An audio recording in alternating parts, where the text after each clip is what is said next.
All right. Happy Friday. Good evening to everyone. Evening in my part of the world, in my time zone. Hope everybody is having a nice Friday. Let's see here.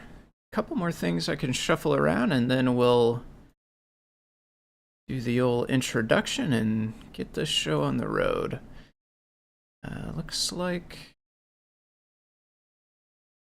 the stream is live everywhere. We hit live on YouTube. I've got sound going to OBS. We're green there. I think we're all set. How's it going, Beautograph? Happy and hello. Happy Friday and hello. Let me shuffle a few more of these around just so I can see the chats here. And then the OBS somewhere I can keep an eye. In case we drop the stream out or anything like that. Let's do that one there. And we'll layer up those like that. All right. So hello to everyone. My name is Tim. I go by Foamy Guy on GitHub and Discord. This is the Deep Dive live stream program. This is a weekly live stream that occurs here on YouTube, Twitch, as well as some other places streaming live. All of the Adafruit pages. There's a couple of different places where this is coming from, but Twitch and YouTube, I would say, are probably the primary two. So those are the ones where I think the majority of folks watch. So this is a weekly live stream program where we are diving deep into the nitty-gritty of the CircuitPython world. Sometimes we are working on the CircuitPython core, which is the actual C code that is the CircuitPython program that makes it able to parse and execute Python code. Sometimes we're working in that layer. Sometimes we're working on libraries. Sometimes we're working on projects. Sometimes we're working on infrastructure that is surrounding the rest of the project. So it just depends week to week. We have different stuff going on. In particular, today we will be diving back into the core, which is kind of getting back to the roots, so to speak, of the Deep Dive program. This program was initially started by Scott, the lead developer of CircuitPython. He stopped doing the live stream when he took some time away, some parental leave, to go and spend time, raising and looking after his child. He's still not quite back to streaming yet. I think he is back to working on CircuitPython, so he's around now in the weekly meetings, and he's around on Discord and things like that, but he's not quite ready to be doing the streams and stuff. So I'm still here doing the Deep Dive program.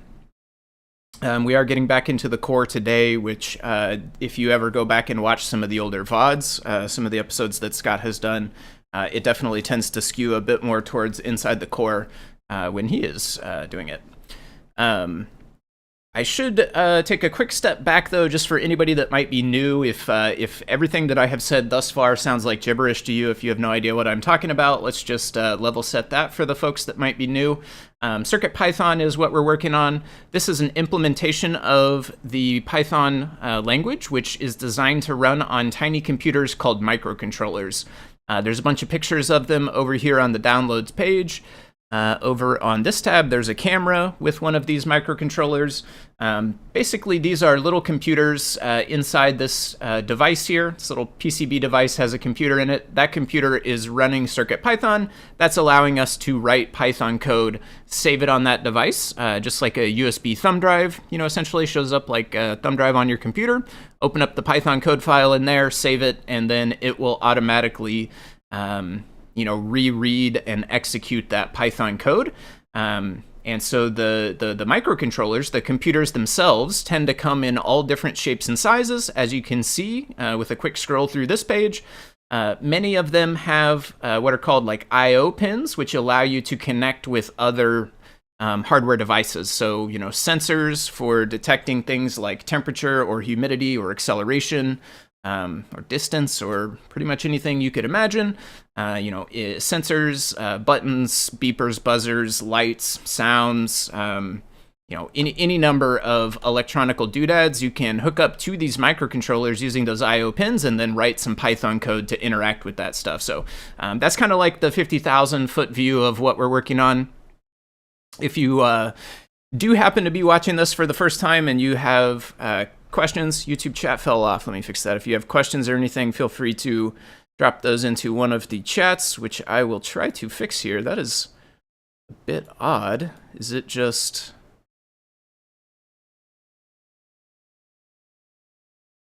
Interesting. Just... Gonzo, huh? Is everything else is still live? I'm live here. This is live here. Just the YouTube chat, huh? On the right scene? That is so weird. It was just there. All right, let's see. YouTube chat. Device not connected.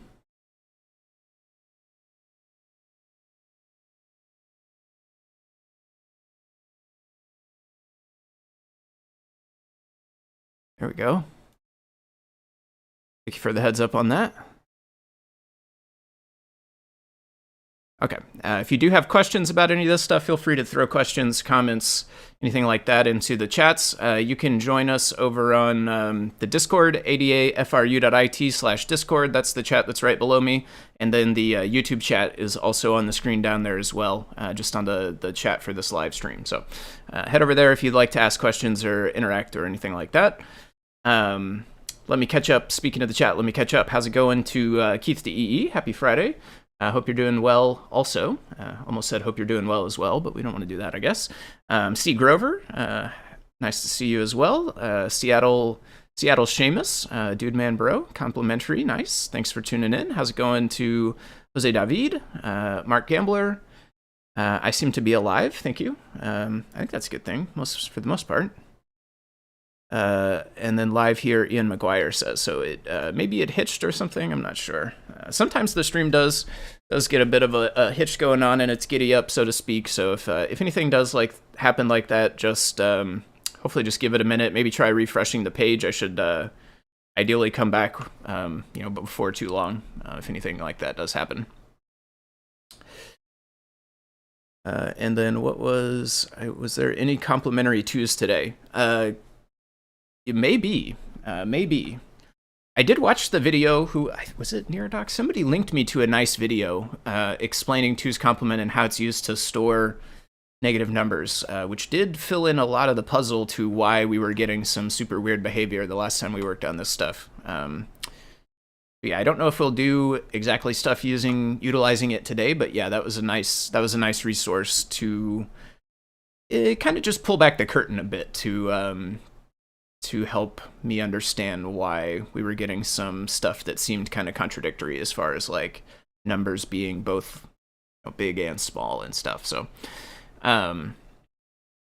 that's kind of the high level intro. More specifically today, I am going to be getting into the core and I'm working on argument validation. Specifically, I'm starting out inside Display.io. Display.io is one of the places where I tend to spend a fair amount of my time. I'm kind of just naturally drawn to it because it just feels very similar to my background, which is kind of primarily or largely in mobile development was a lot of my background. These days I do a lot more work with web applications and stuff. Still do some Android mobile app work, but more so into the web world these days. But Display.io always felt kind of like writing a mobile application to me, so was a thing that I naturally gravitated towards. So I work on Display.io libraries. I've been slowly but surely chipping away at understanding the Display.io core, and working on stuff like this is helping me do that. So in particular, what we're doing is on these functions inside the core, they're going to be accepting some kind of arguments, and we're just adding validation to those arguments to make sure that they're reasonable. They're within a reasonable range. They're, positive if they should be positive, not zero if they shouldn't be zero. Just trying to weed out, values that don't really make sense or that are invalid. So, and importantly, trying to have them raise a nice, easy to understand exception that tells the user, exactly what went wrong, rather than hard crash or a hard fault or something like that, or raising an error that's unrelated or something like that. I've been spending too much time trying to figure out how Display.io can be sped up lately. Have to reconcentrate to get the PR, to get the GIF PR out of draft. I gotcha. Yeah, I'm excited to try out the GIF PR. I don't know if I will do it this evening, but I'm thinking probably tomorrow on my morning stream. That was my tentative plan, was to check that out and try to play around with the current iteration of it. So yeah, for folks that don't know, Mark in the chat here, Mark Gambler is working on GIF support inside CircuitPython, allowing us to play animated GIFs, display them on the screen with Display.io. So I'm going to take a look back at the pull request here, just because I don't remember what the last bit of feedback was. I think we got some from Jeff, and I want to say I got through those, but I do need to kind of just level set back to where I was at here. So we had this range, and I think I did end up going back and adding some stuff inside of Blit. So it's int 16. I want to say we did take care of this. So this was Blit, and this was the XY, as well as I think X1, Y1, X2, Y2. Yeah. Okay, so here it used to just have int 16, and then it pulled it right out of there. Now it's arg validate range. 0 is the lowest. Width -1 is the highest, height -1. I think we're actually good there. I don't think we necessarily need to change those like this was proposing initially, but we should have solved the same problem of big numbers will get filtered out. In this case, it was like, max 16-bit integer or whatever. We couldn't go higher than that. The actual validation we put in, though, is to the width as well. So your bitmap is only 200 pixels wide, it will just start giving you an exception at 201 pixels, or really at index 200 of X is where you would first get the exception raised. Arg check, there's already range. And so there was some range checking.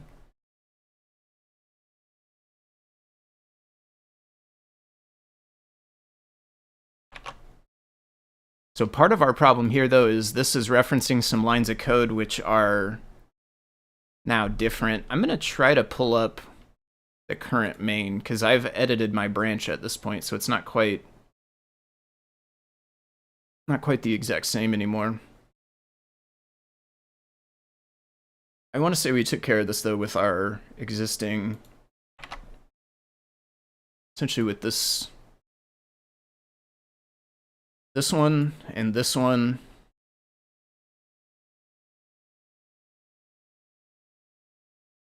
And this one for the 2s, the X2 and the Y2. Yeah. Just going to take a quick peek at what the old thing was that was mentioned here. Is it 242?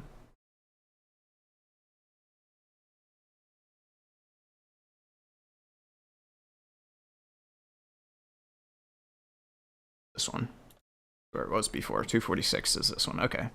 And this was giving us the same basic check. But importantly, this was happening after it had already been converted here. So now that we've combined it, we're essentially doing this check in those arg validate calls now, these ones here. Which means we can get rid of the logic afterwards, which I think I've already done. Yeah. Okay.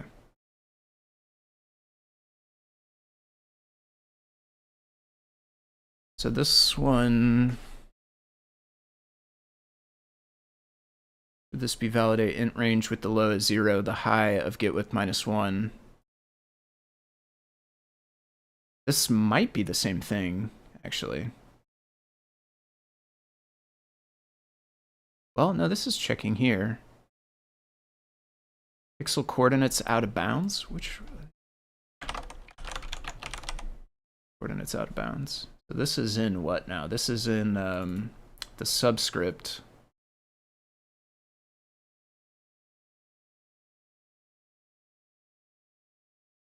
Ah, okay. Yeah, I mean, we are doing a minimum check right now, but we could do the range and then put the maximum as well, which would be the width. We might be able to just say self arrow width, though, instead of calling this, right? Maybe? I think we could do it that way. So I'll comment this out for now. Wait. Oh, that's unfortunate.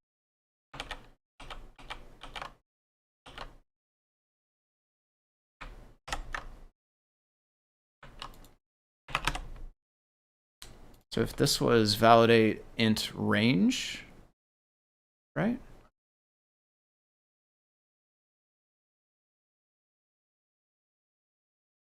Let's see one right now. Validate int range, yeah.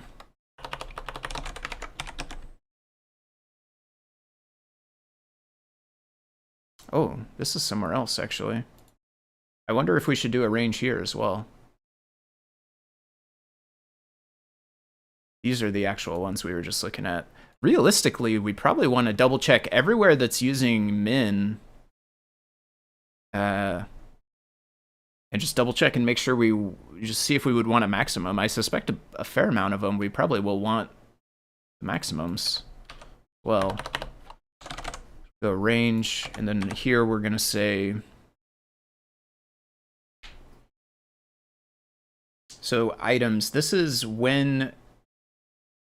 This is in the subscript when you pass it two things, like, 2, 1. And then these are the two things you're passing it. And so the maximum is going to be... let's see. Put the comma in the wrong place.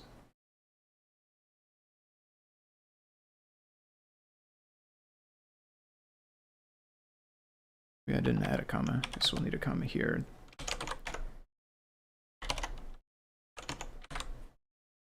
And we might be able to do something like that. It will need to be -1 though.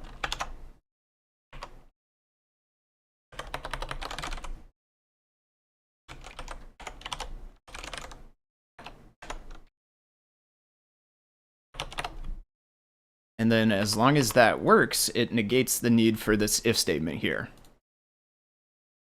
So we need to make a build. It's the first build of the day, so I need to go export IDF.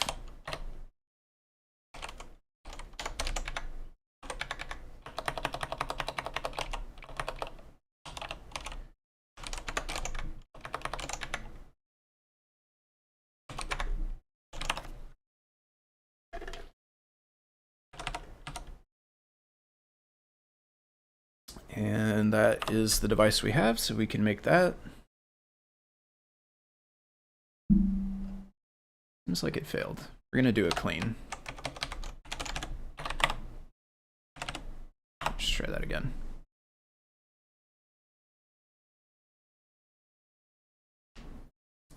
Nope.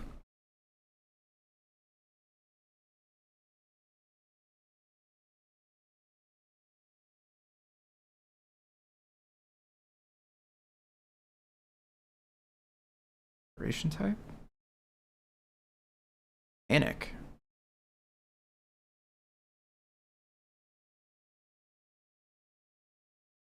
Analog in.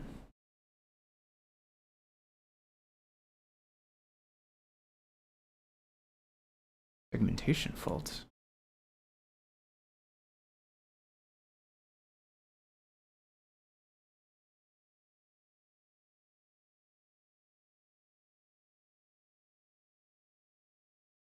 Where is something must be pointed back to the code I touched? Probably? Hopefully? I don't know, none of it does look like it though, huh?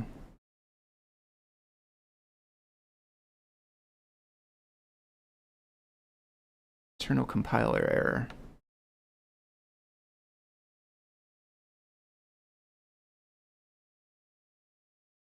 Touch sensor?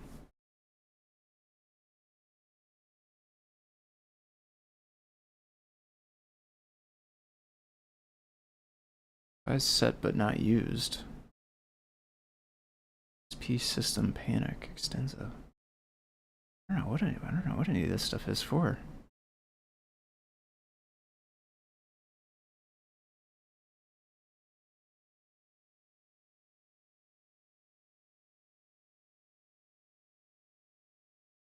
Hmm.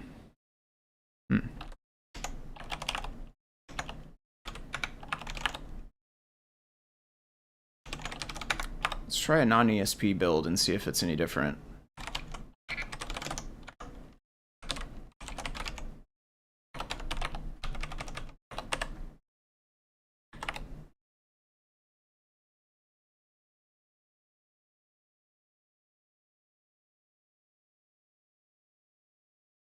While that's going, I'll just check the code. Did I mess up parentheses or? Look like it, yeah. And this gave us a good build actually, so it's like.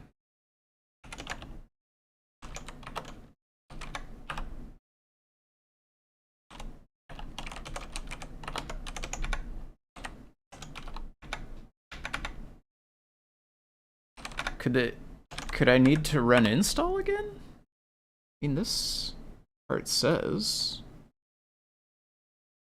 that it's okay. Maybe. Does this have something to do with it? No tags. Okay, maybe this was less successful than I thought. No tags can describe. Try always or create some tags.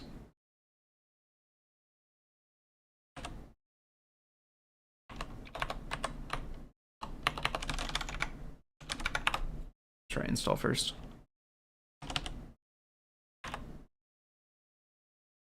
Same problem. Try the build again, but I don't necessarily think it will succeed.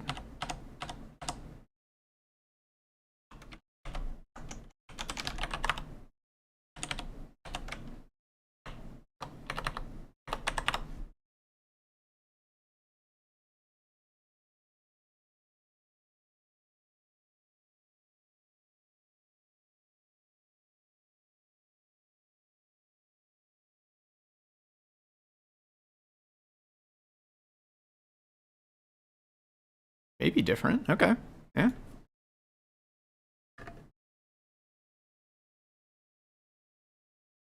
Don't know what that was about, but made it there in the end. I guess the install, I suppose, is the thing. Line 184 should be checking height, not width.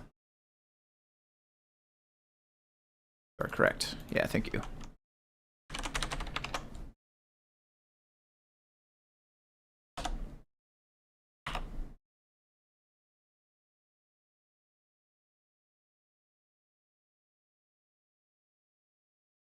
There we go.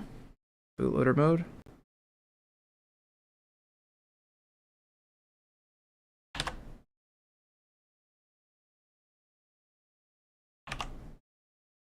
It's not too much to see here, but might as well pull it up so you can see what there is at least, but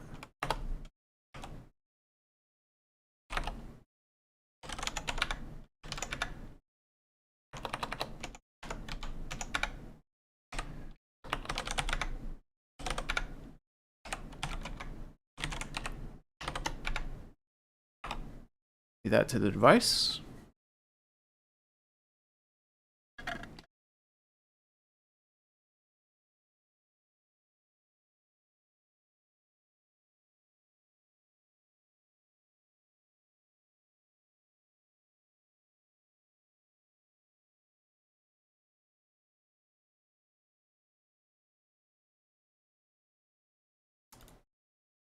Okay, and then our current test program, whoops, is calling Blit.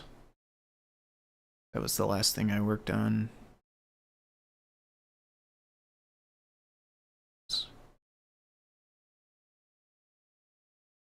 But we need to use the new thing that we've done, which is the subscript. And specifically, we just want to validate that when we subscript with the two like this, with the two numbers inside the square brackets, that the upper and lower bounds are both working. So that this should succeed. Technically, this would put a little pixel inside of here to a certain color. I don't know, forget which color is which at this point, but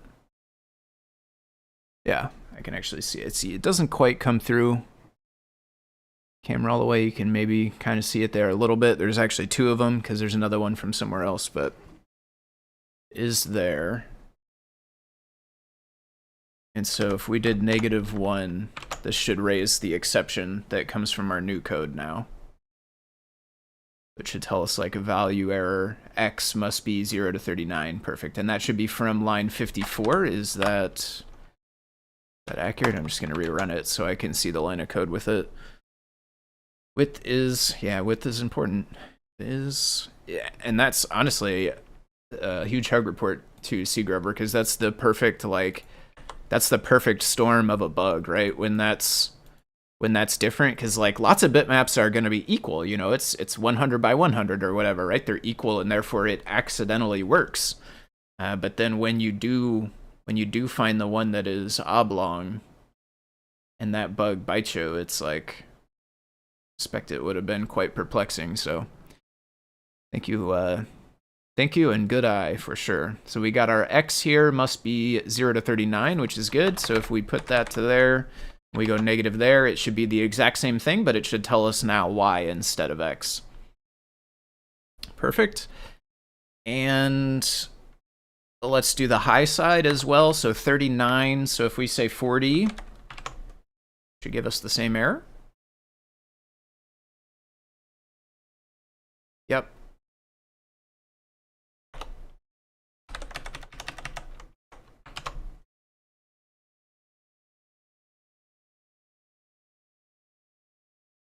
Perfect. Let's look at this one. There probably should be some kind of bounds on that as well, which I think there was. Oh. Wait, what?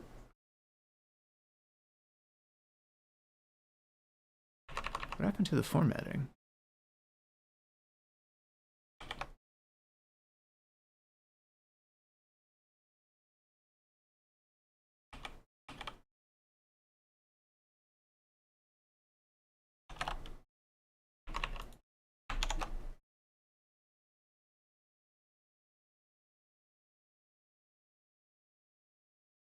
I have wrecked the formatting somehow.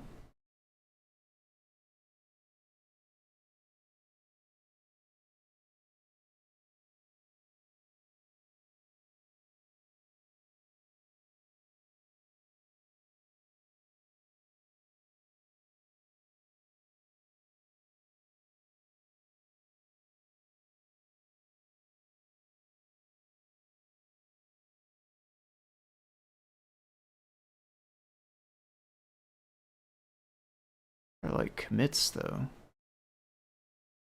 don't want to see commits. I want to see like actual changes, local changes.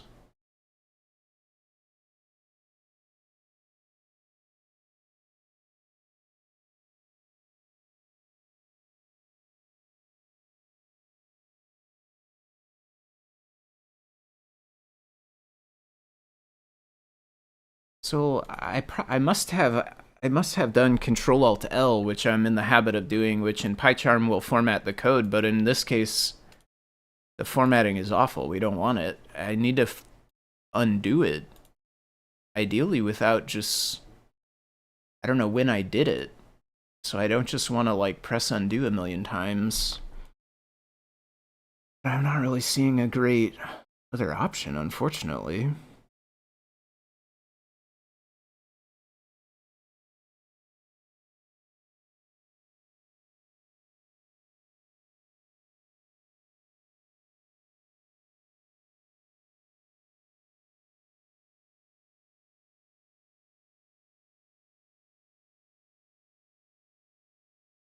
I don't know why show history. This is the page I want, but it's not. This is not what it did before. Not what it looked like. Because these are only commits. But I'm trying to find like changes that haven't been committed. And I swear there's supposed. I swear there's like. What's it called in PyCharm? See, but this one's not Git, I guess. Have history. Oh, I done.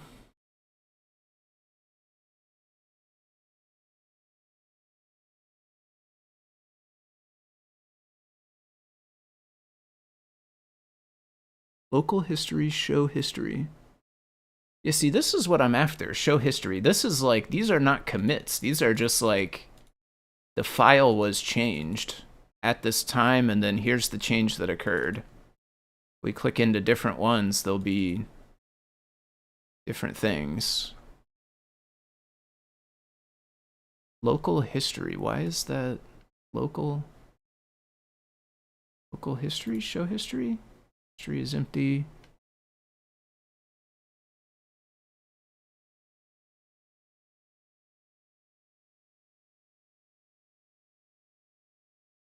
Like these are still wrecked.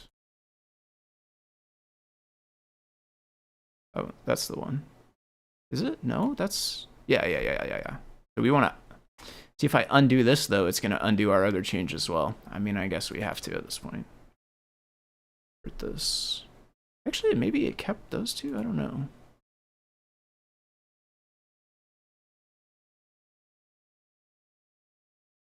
We're inside subscript.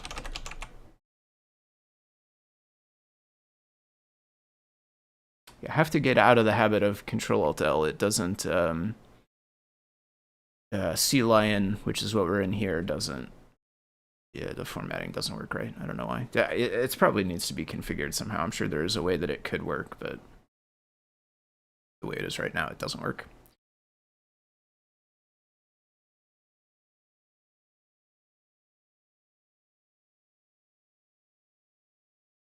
Yeah, and now this stuff is gone again.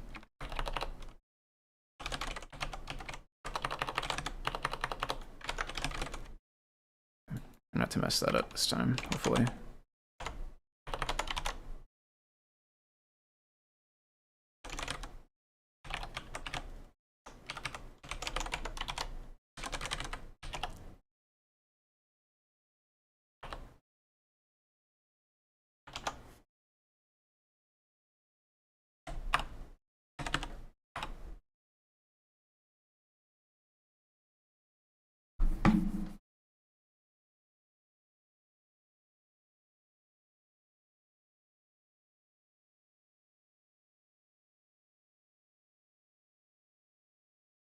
Bootloader. I just want to install this version and make sure that it's actually back to the same state that we were in, hopefully.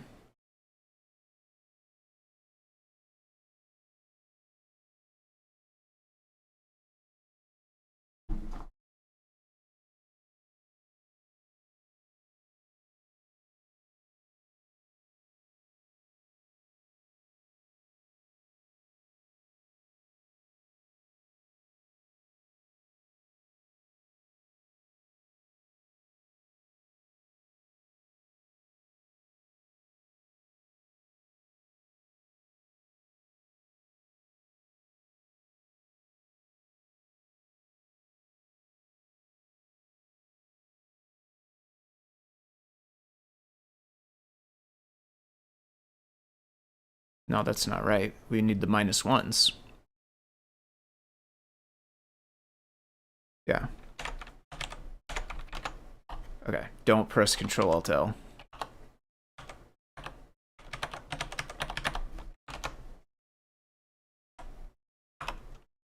Yeah, I don't know, I do that a lot. Like, instinctually, I do that a lot in PyCharm. Like, pretty much every time I type a new chunk of code, I do Control-Alt-L because it pretty formats it.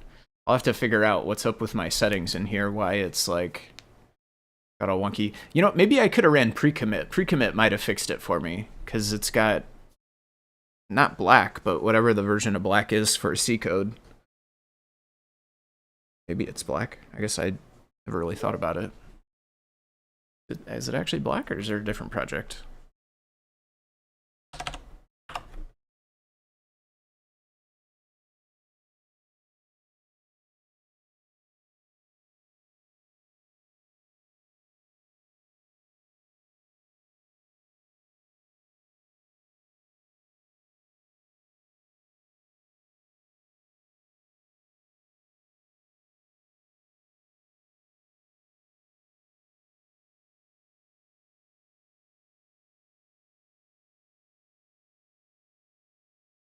There we go.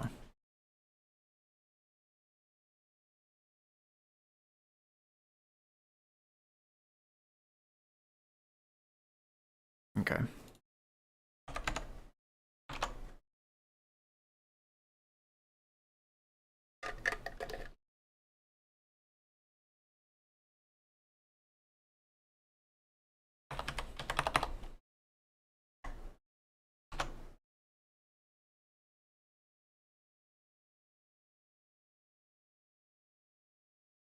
That one doesn't crash, and it filled in that last pixel down there.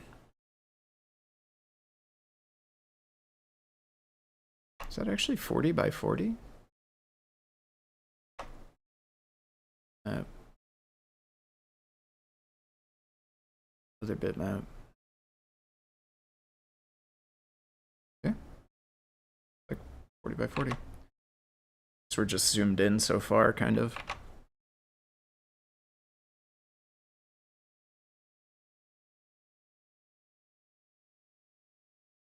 So what about our third number there, the one that gets passed in on the right side of the equal sign? In our case, that would be value.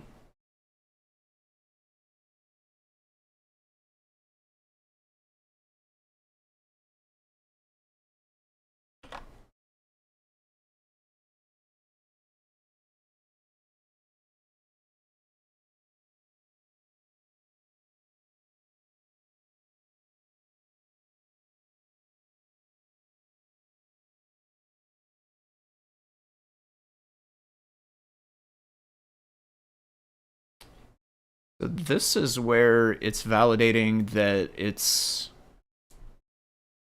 small enough. But does it not validate negative?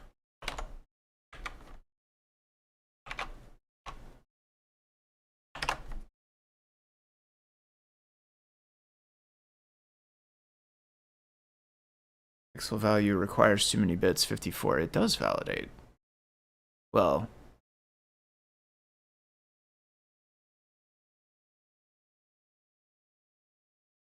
it's raising the exception.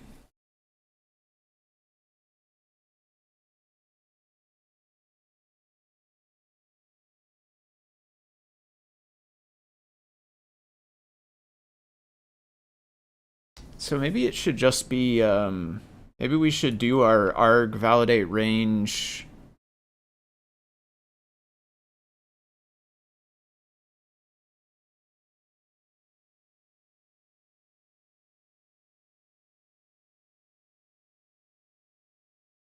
Bits per value.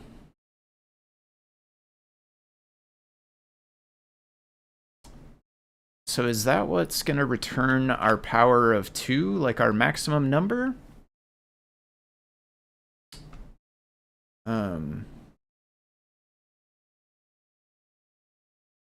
Oh, I don't know I still don't know, is it? I don't know the right. I still don't have it memorized.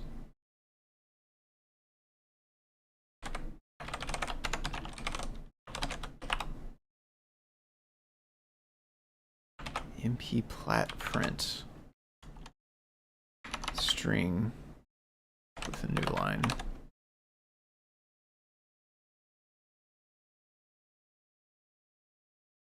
Now I'm going to substitute a thing in, so we're going to go %d, comma.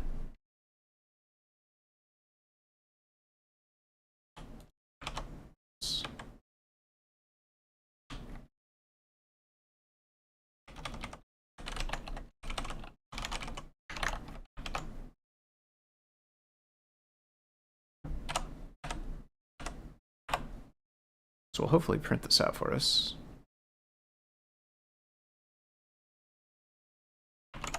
Oh no. What? There we go.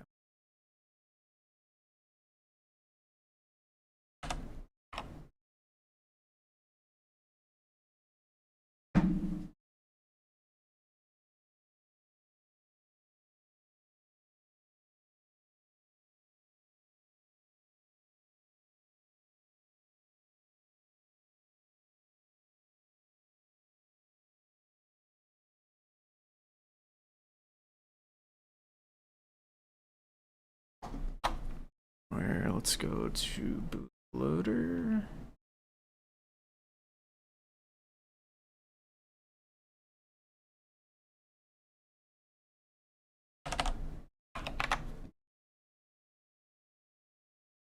How's it going, Axel Magnus? Nice to see you this evening. Hope you're having a nice day.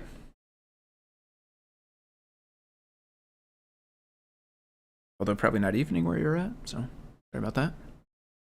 Hope you're having a nice day nonetheless.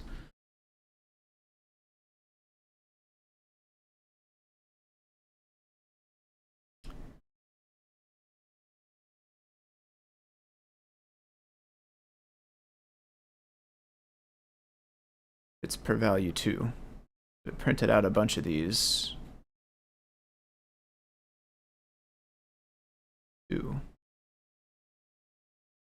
And so, but that's not the actual maximum. What that's saying is the maximum is the biggest number that you can store with 2 bits.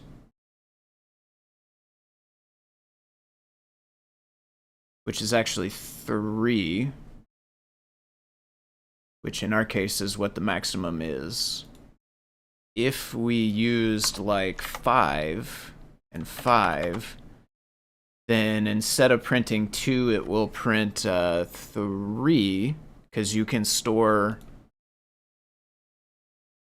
the decimal value 5 in 3 binary bits. Still 2.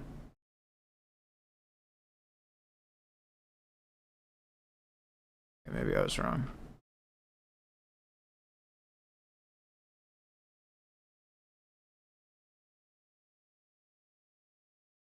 Four. Oh! It is 4.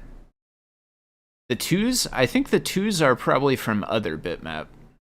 Because we still have other bitmap going on here as well. Why don't I comment that stuff out for now?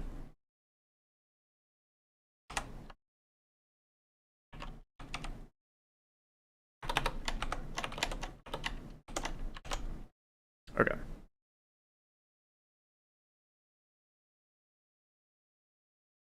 There we go. Okay, yeah, bits per value 4. But that's still not quite what I was expecting. Shouldn't we have 3? I don't know. Unfortunately, I've got to step away for just a minute, run to the restroom, and I'll be right back. Just gonna try and hold it, but I'm definitely not gonna make it, so BRB.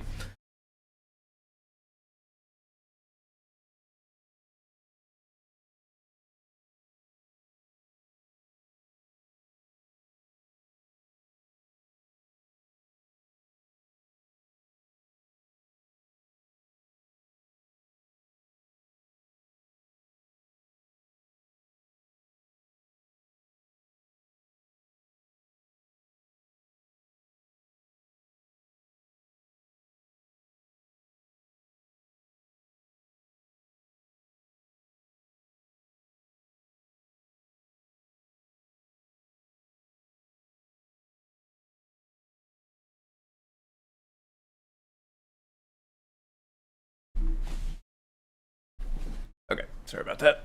Went before I started, but I also had a cup of coffee before I started. Fun to watch behind the scenes programming. Gotta go teach. Oh, nice. Yeah, have a good evening. I wish you the best. Ian McGuire, thanks for tuning in. See you around next time if you want to join us back again. So 4, does 4 make sense? I mean, with 3 bits, because with 3 bits, so it'd be 1s, 2s. Well, it's 2 bits, you can store 3, because 1, 1 is 3. With 3 bits, you could store 4. Go 1, 0, 0. And so then 1, 0, 1 would be 5. There's only 3 bits.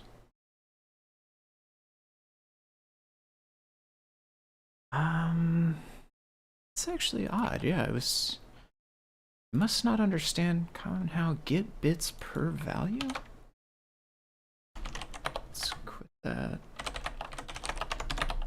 See if we can find where this is defined.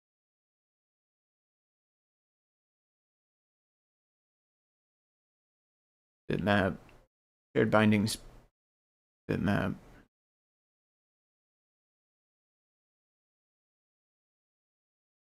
Shared module, bitmap 91.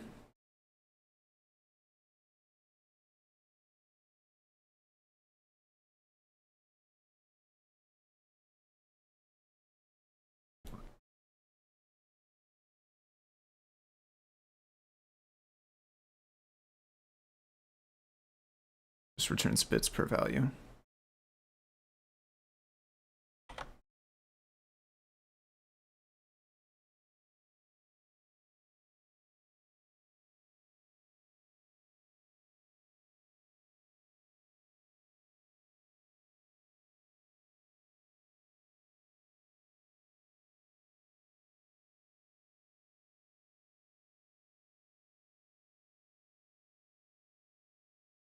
So there it looks like it just gets passed in.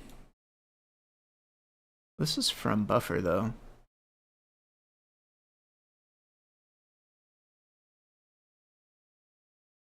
Yeah.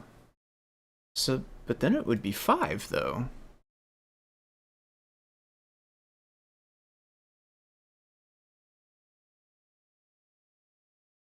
Hmm.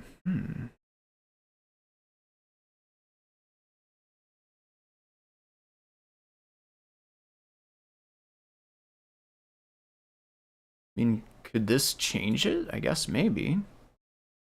Otherwise, it puts it onto self here.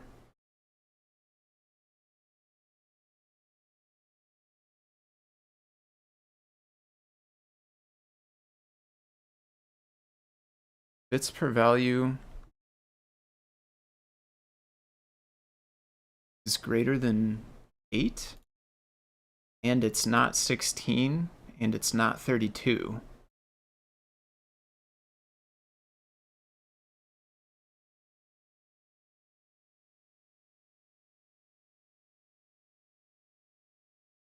I don't know what this represents. Bits per value.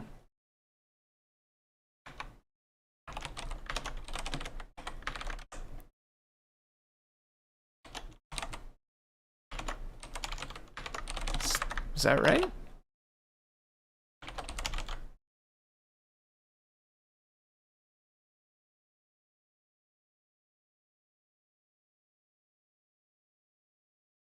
think so.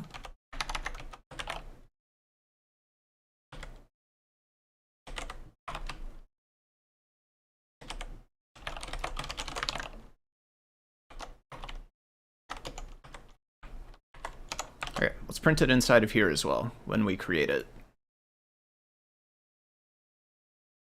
So, I mean, as far as I can tell, looking at the code, this is just the number we pass in the argument. I mean, in the constructor, which is should be 5.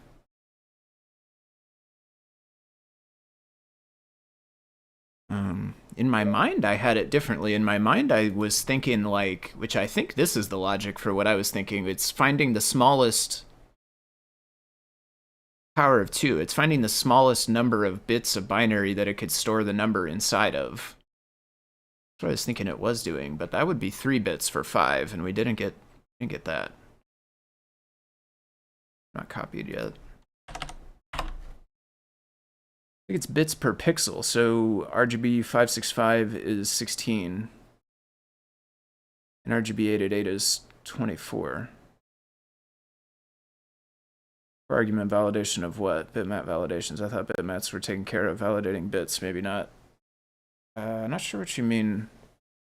Validating bits. Mostly though, the thing that we're doing the validation on is arguments for functions in the core. In this case, it's a constructor for bitmap, but we're also working on the subscript function, which in Python land, you don't use it. You don't write a function to do it. You do the square brackets and stuff, but on the C side, it's still a function. And so that's the these kinds of things, anything that you pass into there, anything that you pass into the constructor here, those are the things that we are working on validating. Definitely did give 4. That's so weird. I don't get how it's any different.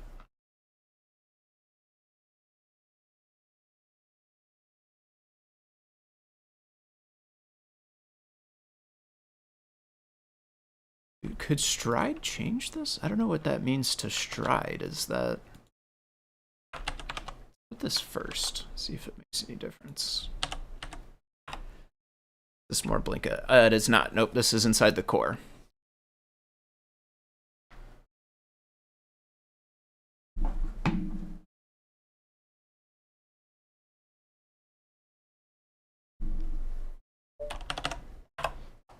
Yeah, so we're inside the Sea Lion here, and we're making builds of the core, and then pushing it to the Feather TFT that I've got set up here.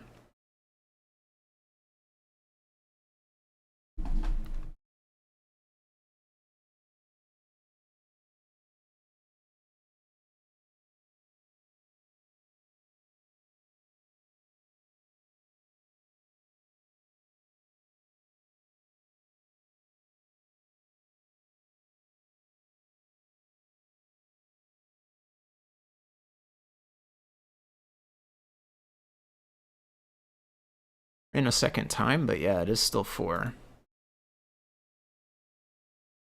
It's not changing.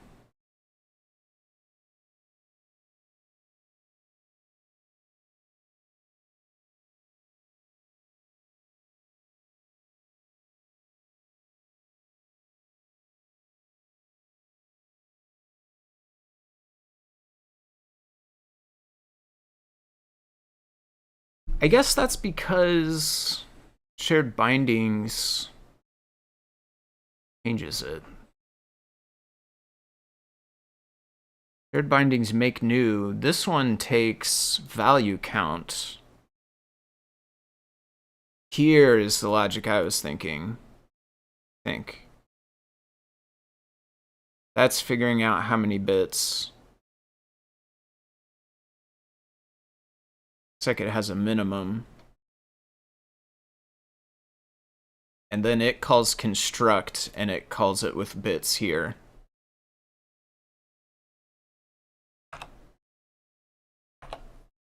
Okay, that's how we're changing. So this one, value count, that's the number we are passing in. That is the 5, in our case, value count. And then what this here, this is causing it to be converted to 4.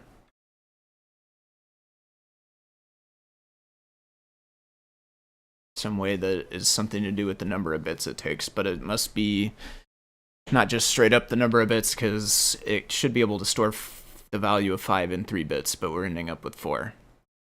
Any which way, though, this does account for the difference, which was the main thing I was perplexed about. So unfortunately, we don't store value count. Value count comes in here.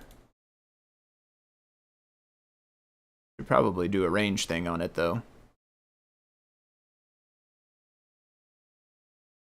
I guess, can we do a range? We can't, yeah, no, never mind. We can't really do a range because,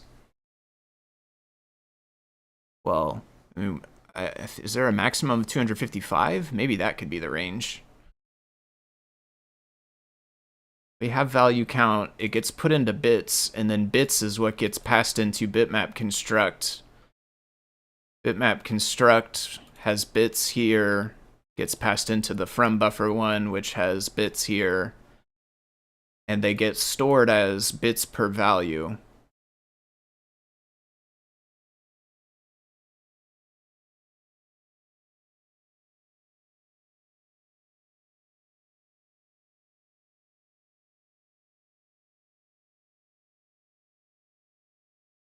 So we can only check it against that bits per value. We can't check it against value count. Value count is gone. We no longer know we no longer have a variable that's storing value count anymore. Here's our subscript.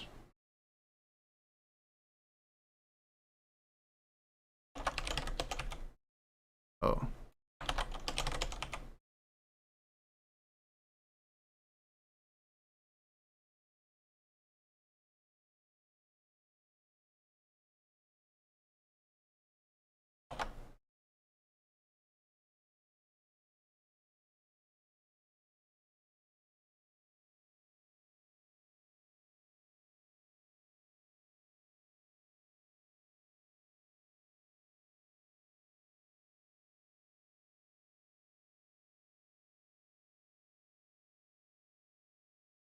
So I don't know, I don't quite, I mean, part of this is just me not understanding the bitmap operations, or bitmap, excuse me, the binary operations. What does this actually do? I think it's bit shift, right? But I don't know, what does that mean?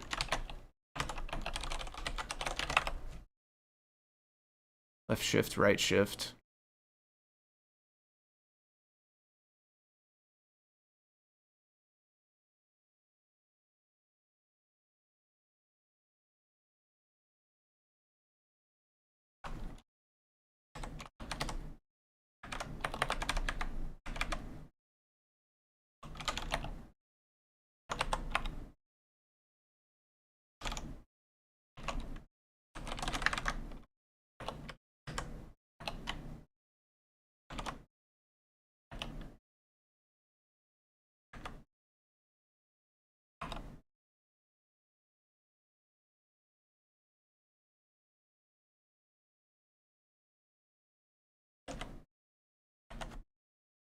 Is there a way to print it like this?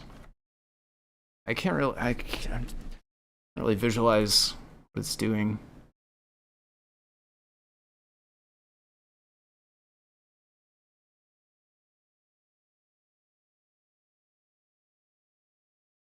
Take value, shift it right by the bits per value, and then check the result if it's not equal to 0.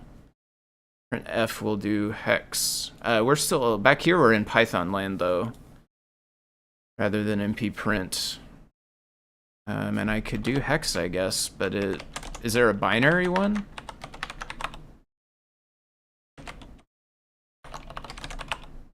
There is. Okay. Okay, so that just straight up moved the one. Oh.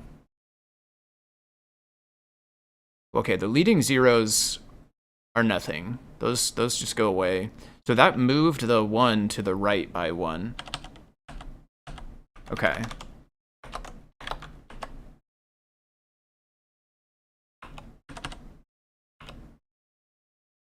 This one moved both of them to the right.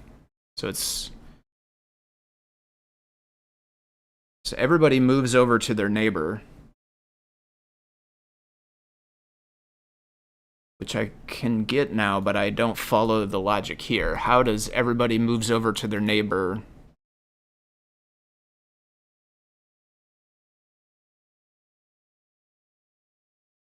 get changed into your number was too big, right? Like technically this is saying your number was too big, but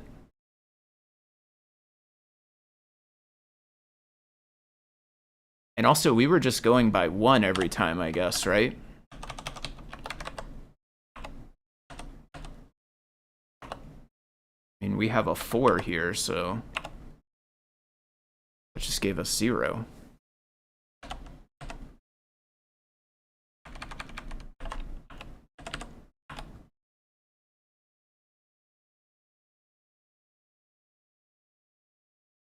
So that moved it over by 4.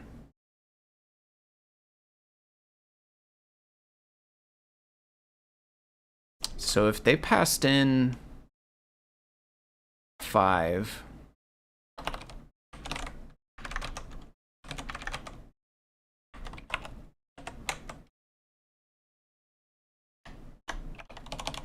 and it got bit shifted by 4. that is 0. If they passed in 6, it's 0. If they passed in 7, it's 0. If they passed in 8, it's also still 0. Somewhere 16, it changes to 1.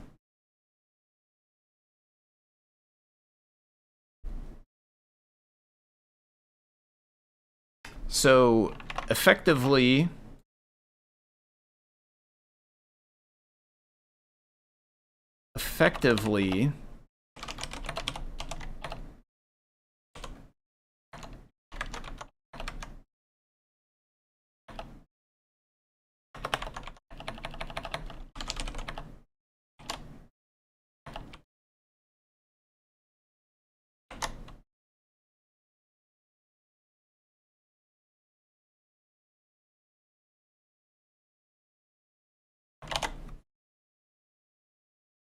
is that true? So effectively, this is the same condition basically as that? Because 4 squared is 16. Be greater than equals, I guess, but 16 is x 100. If you shift 4, you're left with... I gotcha, okay. That does make sense, yeah. The last one shifted there. So effectively, though, this is essentially the same condition, if I'm understanding right.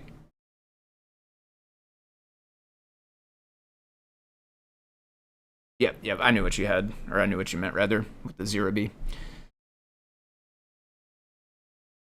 Yep.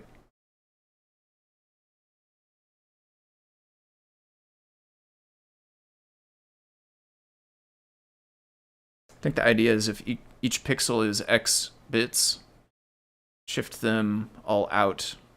If anything is left, then the original number needed more than x bits. Store is too big. Your division by 16.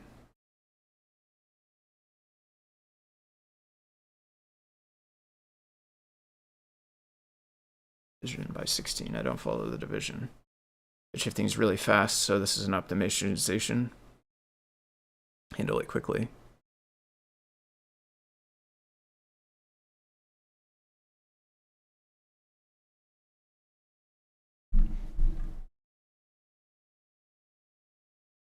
Okay, maybe we don't want to mess with this one, I guess.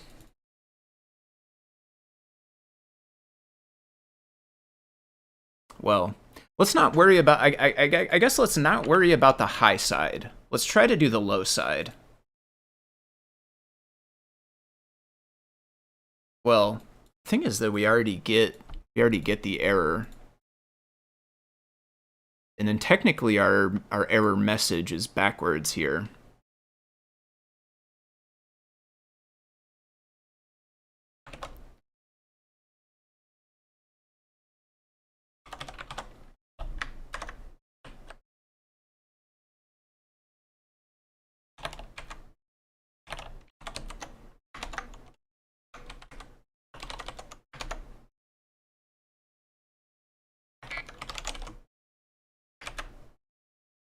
Let's do the minimum check. So if you go negative, this will tell you that it's too low instead of telling you too many bits, which is technically kind of backwards at that point. Too few arguments. Oh, I did range, but I need min. I mean, we could try range, but I don't know how to do the top. I don't know how to do the top of the range. Probably whatever I'll do is going to be slower than this, or possibly not be correct anyway.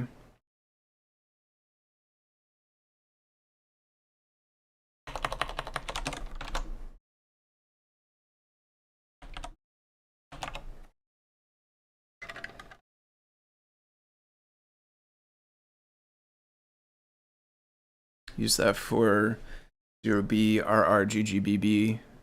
You want to get the RR red component.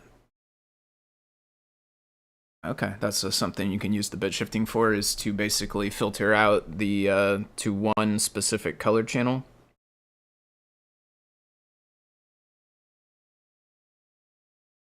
Double tap speed was not quite right, so I didn't get to bootloader.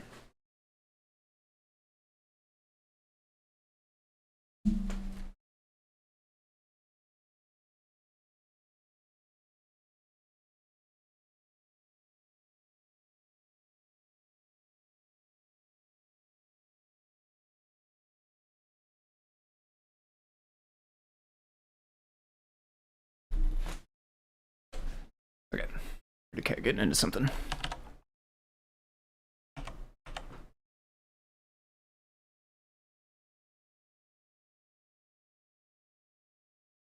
It's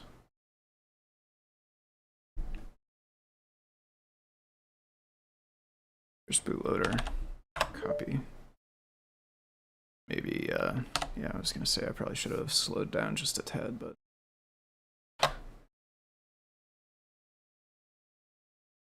How's it going, Johnny?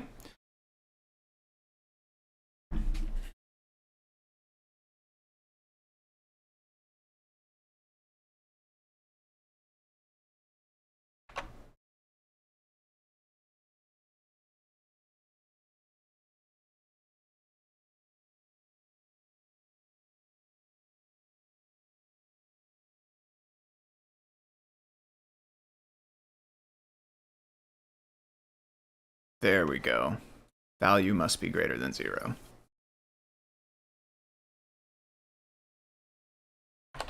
And so, like, I mean, theoretically, we have told it, 5 is the number of colors. So, like, theoretically, values 0 through 4 should be what are valid here. But I think due to the nature of the way it's doing this binary thing, instead of just checking greater than, it's actually giving us this issue where technically, like 0 through 4 are the only numbers that actually do anything, but technically this is going to let me do 5, 6, and 7, maybe even 8, maybe even up to like 15. Does 8 work?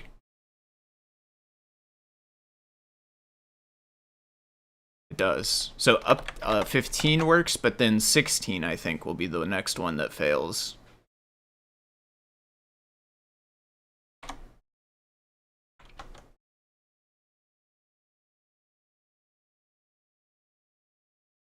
Yeah.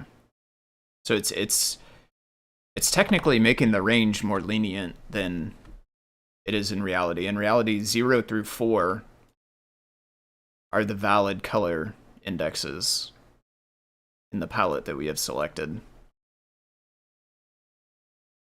But that I don't think I'm going to change, because that would have to basically... I mean, kind of two things. For one thing, like, I think we would want to use greater than rather than shifting, although maybe shifting can still work. But the real crux of it is that we would need to store that value, which we just don't do today. We convert it to the bits, and then we pass the bits into the number of bits. We pass that into shared module. From there, the number of bits gets stored, not the actual original value count. So we're not actually storing the number 5. Instead, we're storing the number 4. And later on, we're calculating how many numbers fit inside 4 digits of binary. In our case, 5 is allowed to fit there. All the way up to 15 is allowed to fit there. But the low side we got fixed up. This I'm happy with. Must be greater than 0. And I feel like that's a better error message now, because this... Before it said that your value had too many bits, which suggests that it's too big. In this case, it's actually too small. So greater than 0, I think, is nice there. Let's clean up our prints. Whoops. Whoa, whoa, whoa, whoa.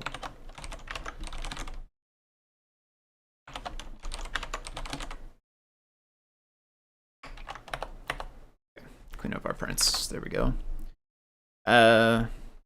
Should we commit here?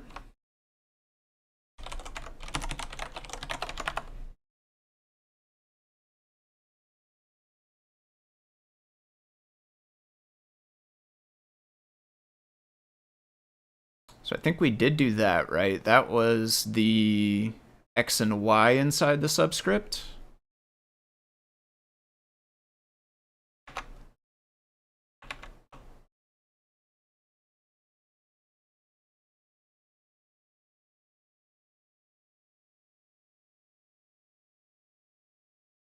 Those now do use range.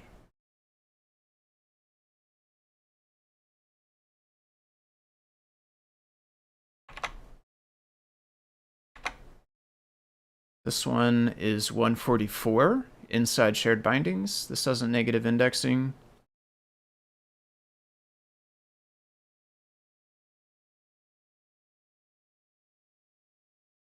Okay, so that one's not one to do right now. But basically that's saying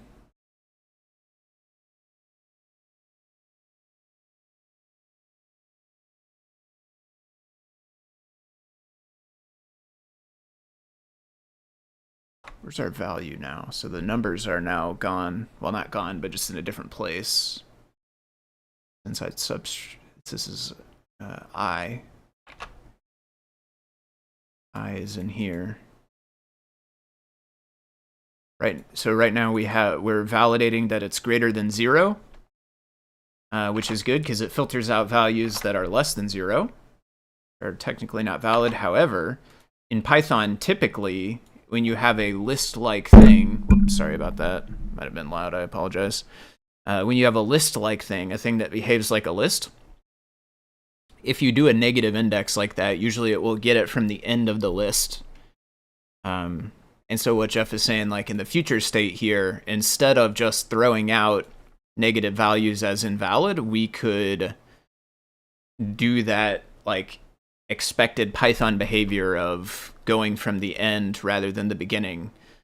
And then we would need validation to make sure that it's basically less than the absolute value of length.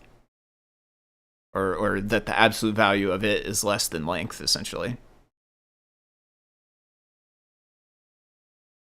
Which would be nice, but I do think I agree there is a separate issue. It's not necessarily about validation. It's more so about adding functionality. Be nice if these two checks could be consolidated. Upper bound would be something like, this is value, which we may have done, 289. Is this what we did? No, this is in fill.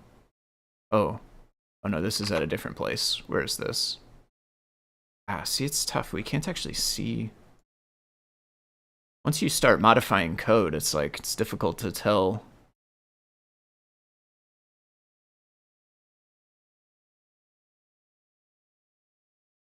This is inside of fill, yeah.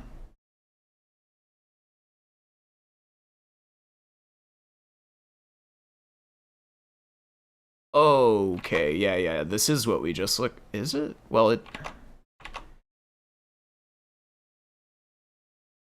Okay, it's not like literally exactly what we just looked at, but it is the same check. It is the same check.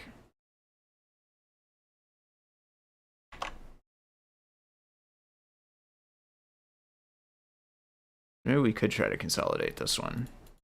I do think it's still going to always have that problem like I was just talking about, where it's going to allow up to 15 in like my example code here, where I had set it to 5, because it's based on that number of bits per value. We'll always go bigger, but we could maybe, instead of min, we could say range, and then the range would be here. The maximum would be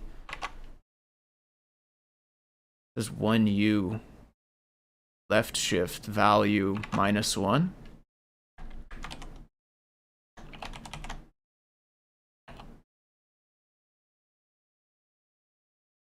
But it wouldn't be value, it would be bits per value.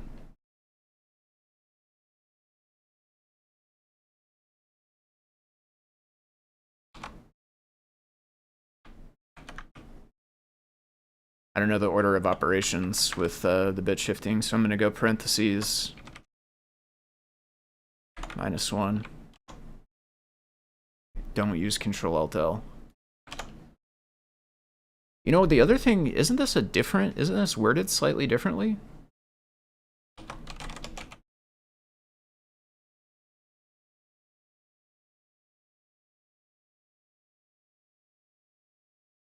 No.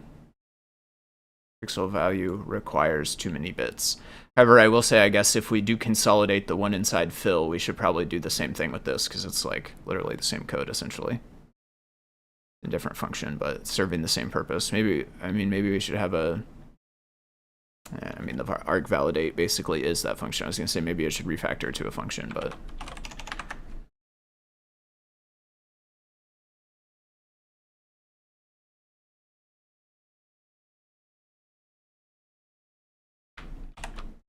Comment that.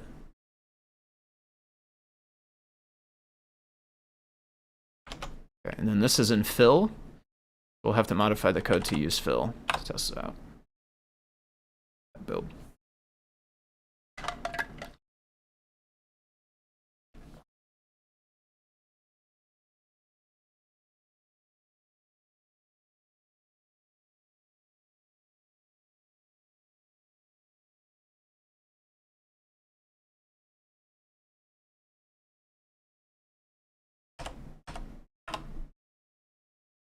That in.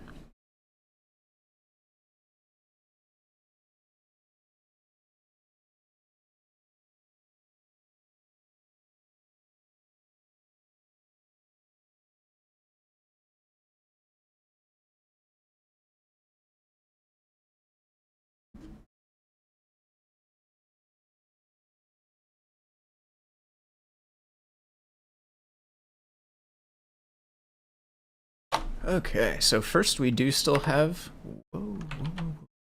we do still have this. Put that to something valid.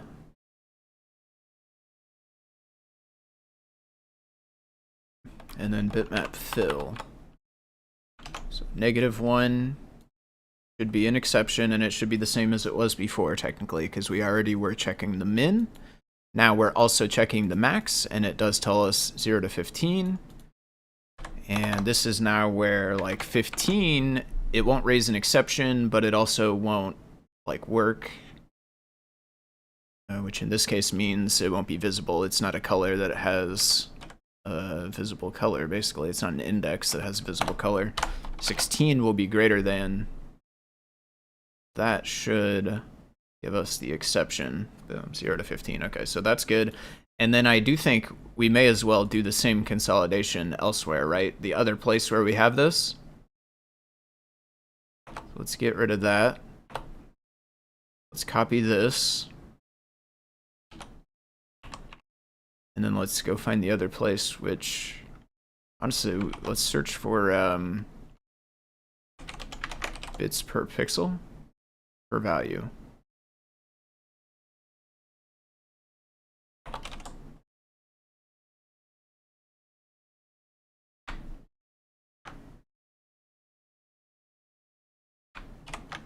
Let's get rid of this.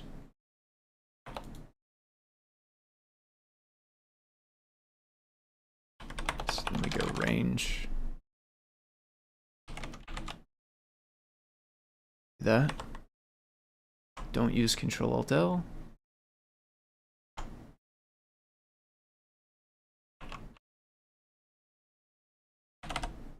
Make.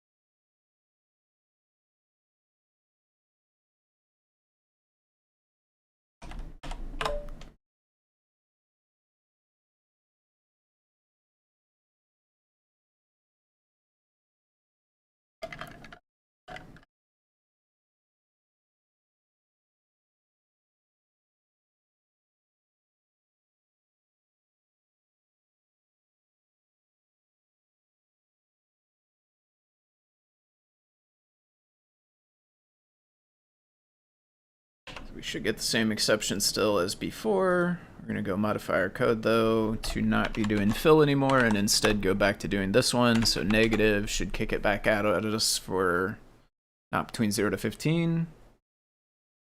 Okay, and then so 15 technically works. It doesn't raise the exception as what we expect. However, it's not a color either, but that's all right. We already know that. And then 16, though, that should be the lowest one that fails. So this should give us perfect value must be between 0. Okay.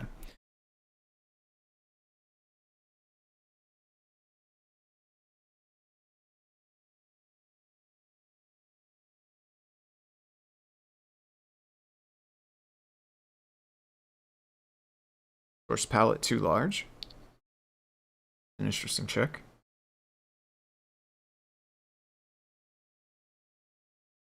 Site blit. I guess that does make sense for blit, right? If you're going to copy from one to the other. Where's our subscript? Oh. I keep doing that.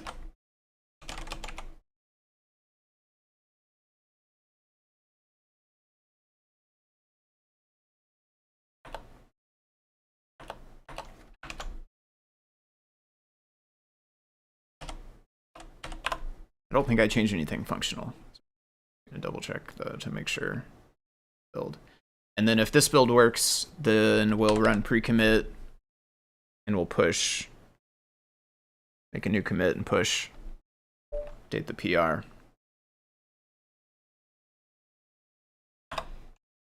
And I think, honestly,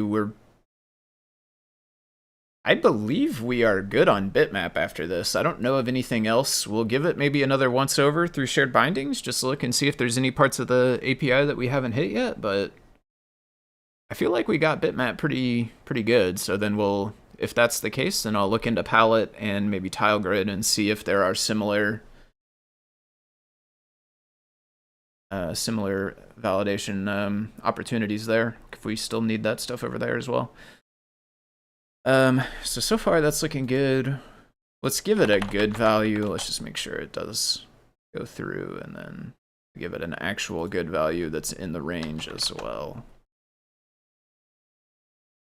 The range of actually visible.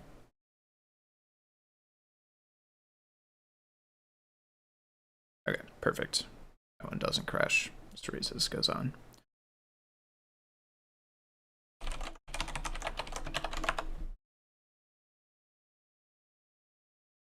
Failed our formatting, so just run it again because it automatically fixes it for you. Get ready to push. I don't want this changed. I don't know why it's different, but we don't want it.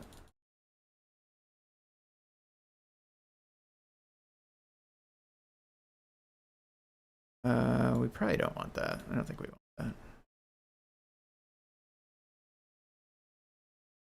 It was just like we put a print there before. Back out.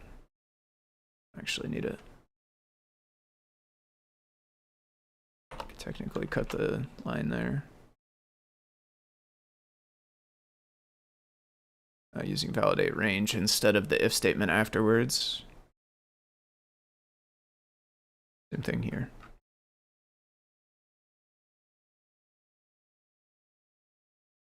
I want to say that was it for this, right? It'd be nice if these could be consolidated.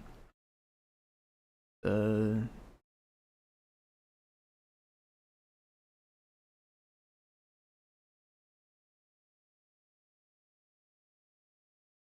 think we did this one. So coordinates out of bounds.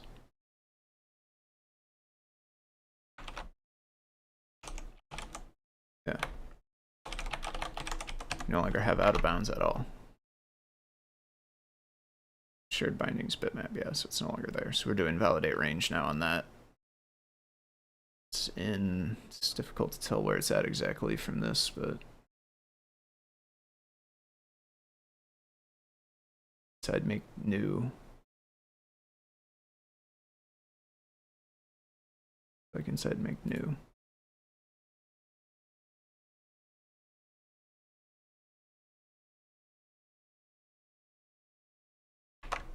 Maybe not though. Oh yeah, there's something missing here. Subscript. Okay, that was the X and Y in subscript.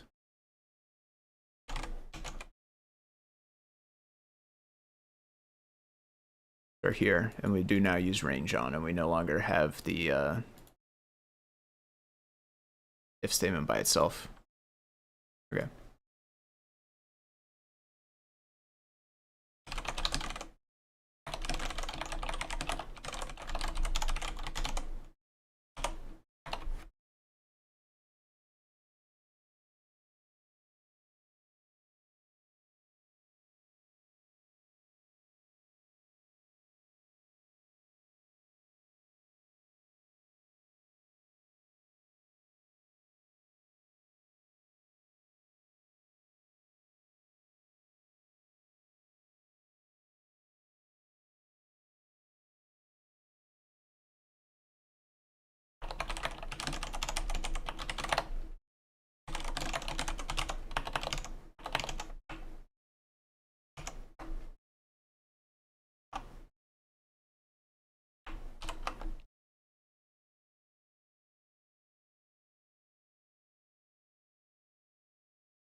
That I'm back here after committing, though. I don't think we ever did address this one.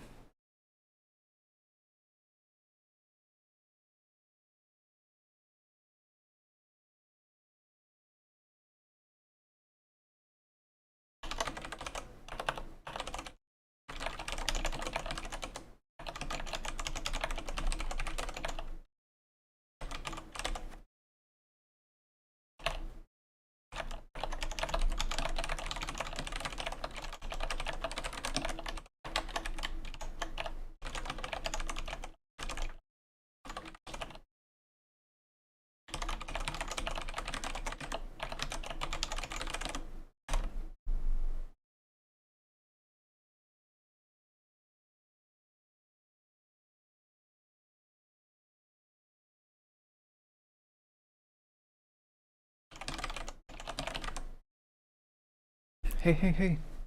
Bite my foot, buddy. Second, we gotta get the cat distractor.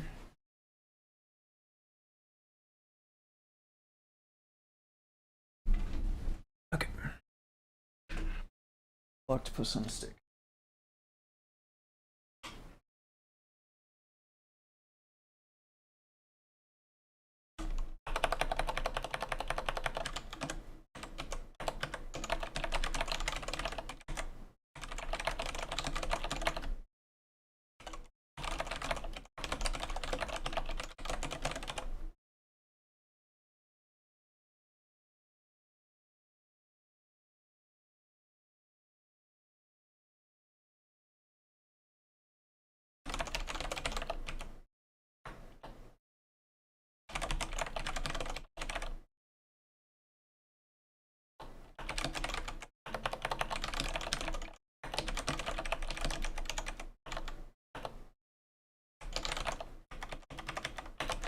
So bad at spelling sometimes.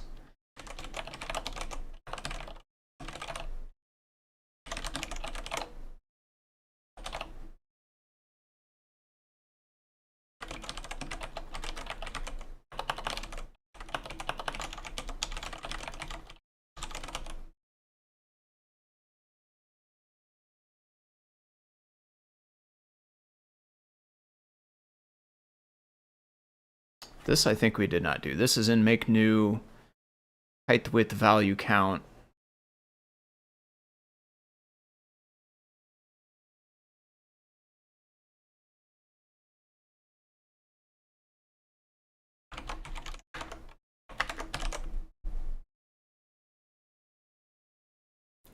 Height width value count.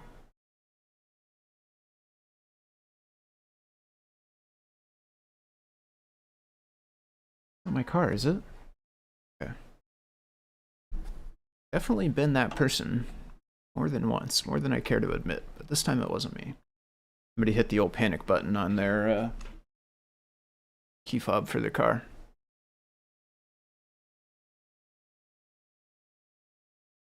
Okay, so basically here we can just hard code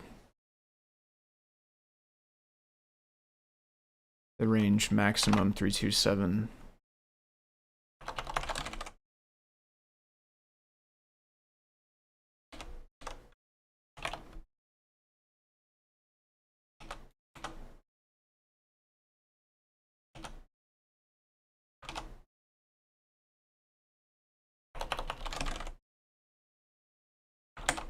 Oh, okay, that did.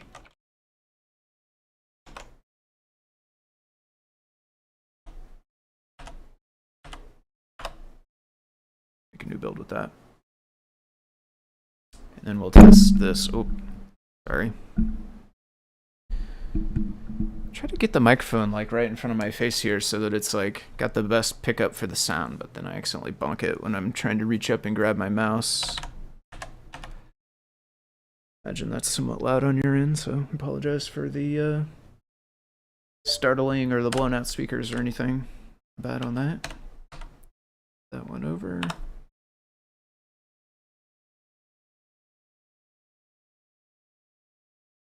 And so then we will test this by making a new bitmap that's bigger than this. Realistically, we probably run out of RAM. You know, if you just did like -1 from here, right? 766 or whatever, like probably not actually enough RAM to make one that size, but maybe in one orientation. I don't actually know.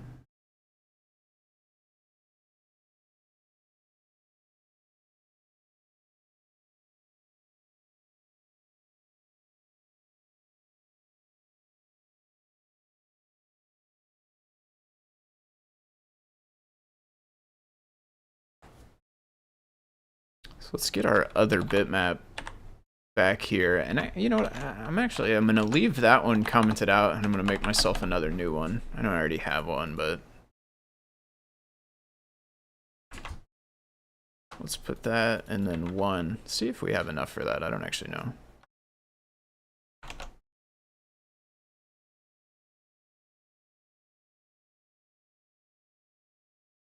It did actually work.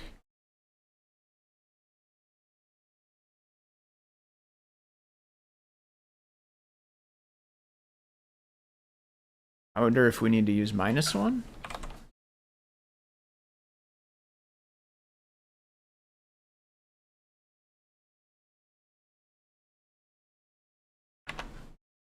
Or I guess that's already right, isn't it? Because this would be the power of 2, right? The power of 2 definitely ends with an 8.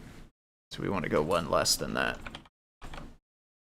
That's our actual maximum. We did have enough, seemingly.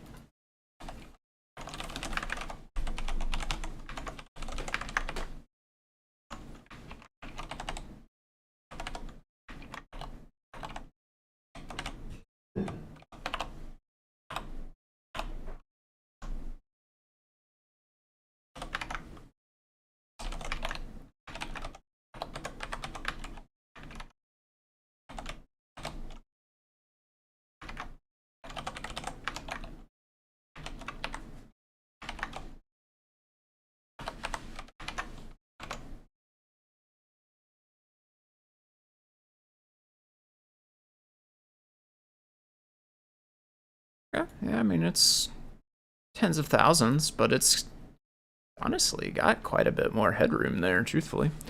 Love the factory. How's it going? Olaf from the Colorado. Back at you here from the Kansas City.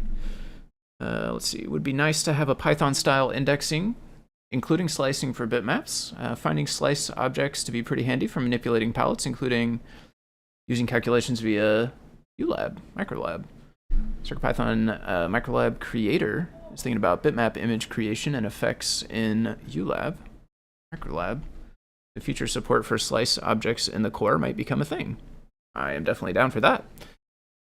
I'd be slicing in the bitmap itself.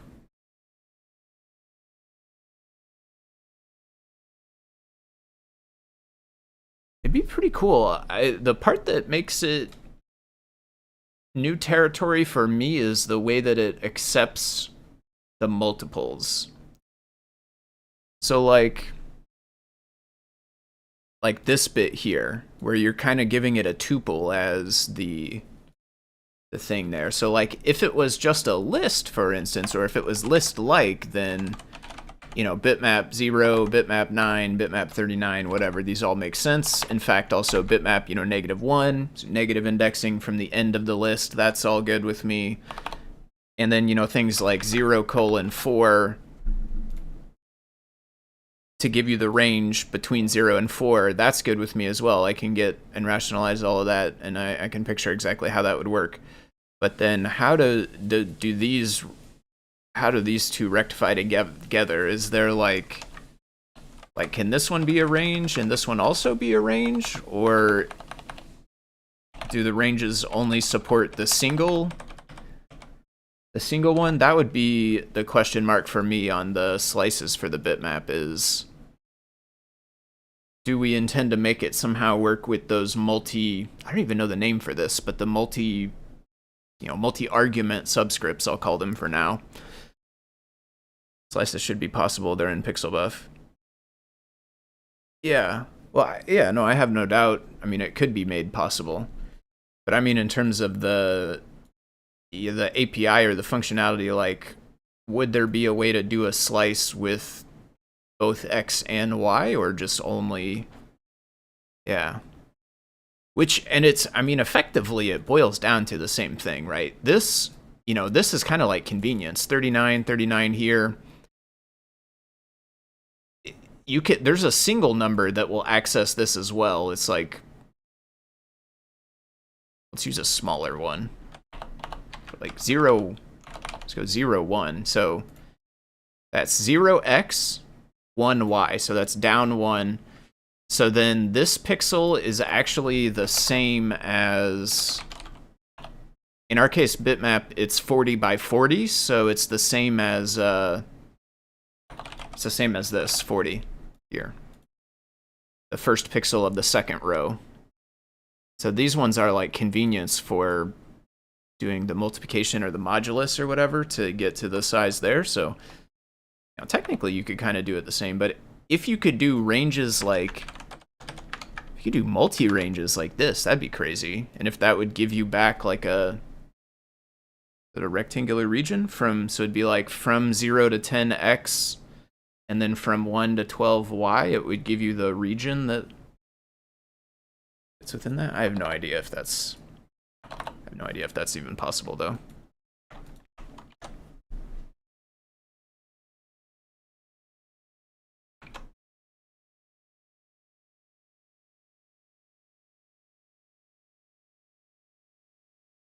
Okay. So we did do maximum on that, and it is now forced there.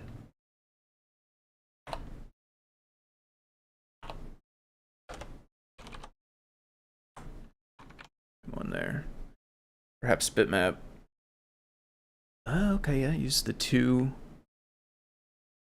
square brackets. Which, yeah, I think, interestingly enough, I think that might be, you might be able to do,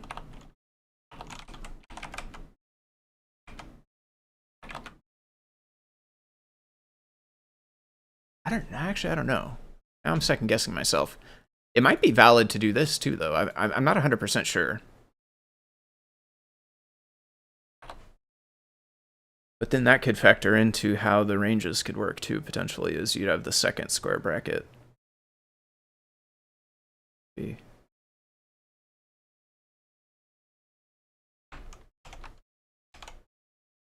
should pre-commit.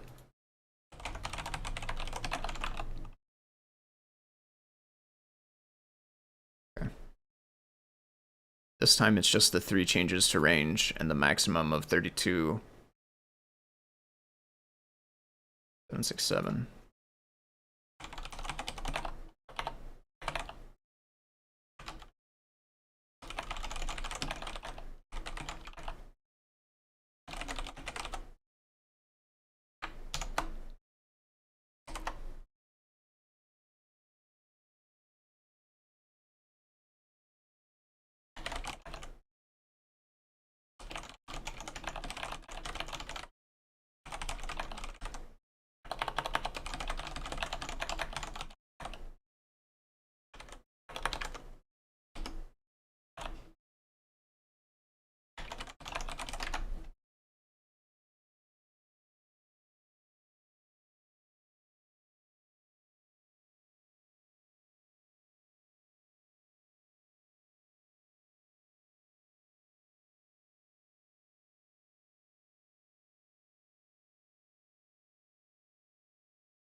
think we're caught up on all the feedback that we have so far.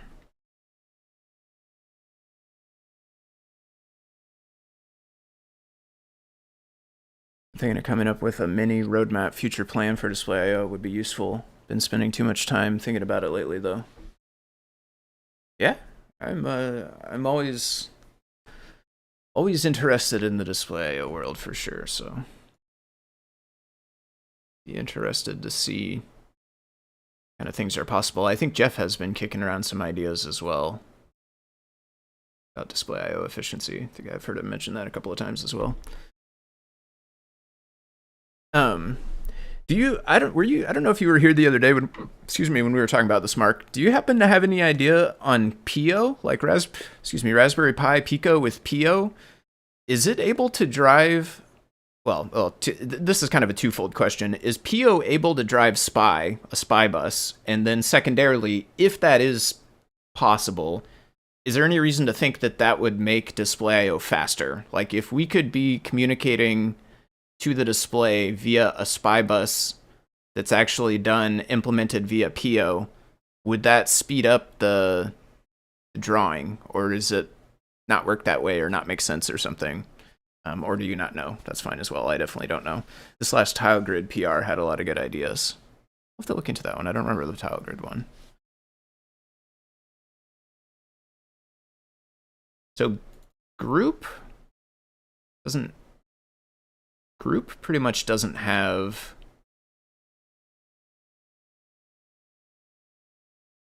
anything that takes, I mean, there's X and Y, but those are allowed to go negative. They're also allowed to go above it can drive a SPI bus, but not sure if it would speed it up or not. Okay. That's maybe one thing to try out. I know like Pio is obviously specific to the Raspberry Pi port or whatever, so it's like it's not going to help across the board, but might be interesting to give it a try someday. I'd be curious. Pio for parallel displays, yeah, good question as well. Parallel with the extra, so instead of SPI, the more lines essentially. Is it 8 wires instead of 4 or 5 or whatever SPI is? So it's like a full byte per wires or something. Oh, parallel already uses Pio. Interesting. Nice. Well, there's some you can do parallel on non RP2040, I think, as well. I've only done it like once or twice, I think.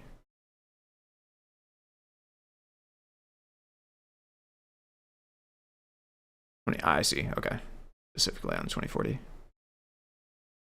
is implemented with Pio. So then theoretically, like, so that's maybe one test would be set up a parallel display on an RP2040 using the Pio pins, and then set up the same one on a different port, Espressif or SAMD51 or something. See what the difference is. It's not quite apples to apples if it's two different processors, obviously, but eco examples. Oh, there's a SPI Pio. Okay. Data said parallel will be disabled on most iSPI boards. It offers no advantages over SPI with ESP and higher clock chips. What? I'll be back in a minute.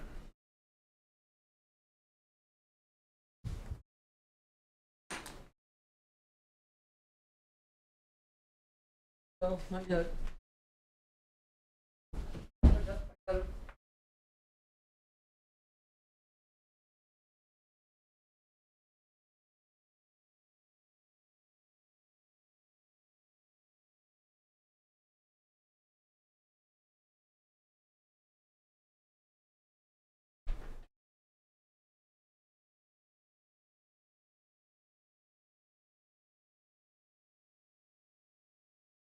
Okay, sorry about that. Somebody's at the door.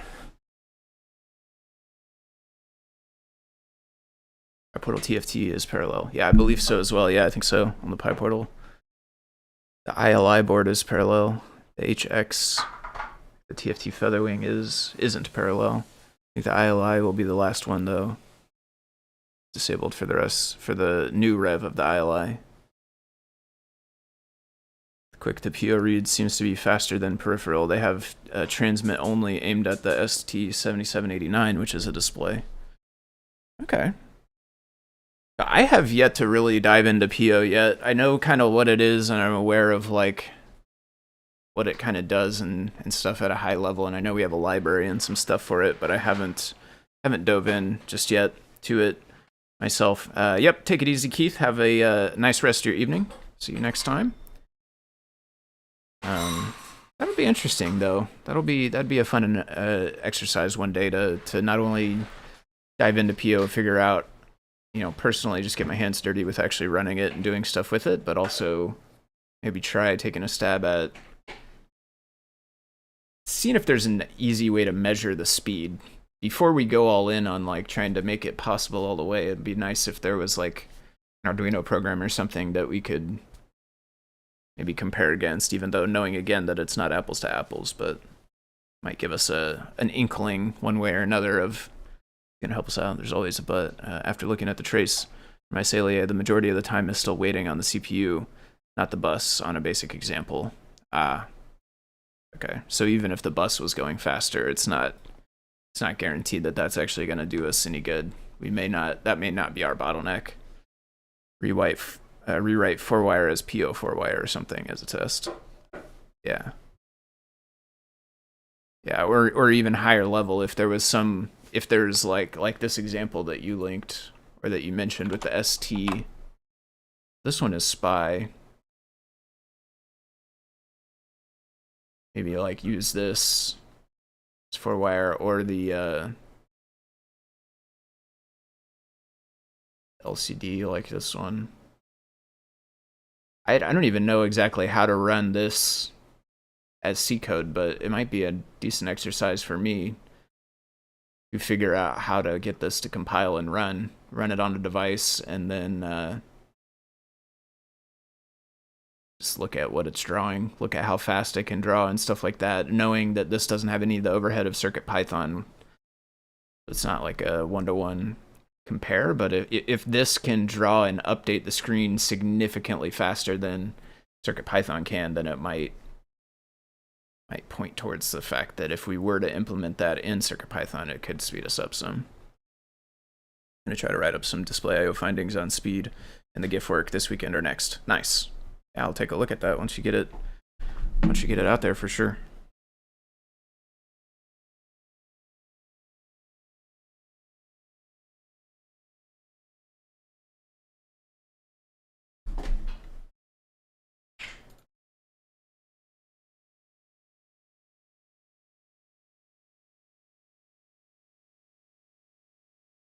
Okay.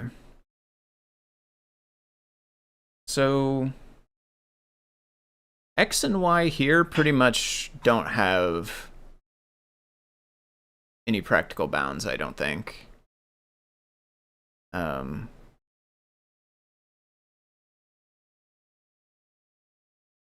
those can go negative in order to indicate that it's like off the left edge of the screen or the top edge, and they can go above width and height to indicate that it's off the right or the bottom edge. So those basically don't get clamped. Scale, I guess you could say, I mean, theoretically, we could do the same like 32767. We've already got a validate min on 1, so it can't go below 1.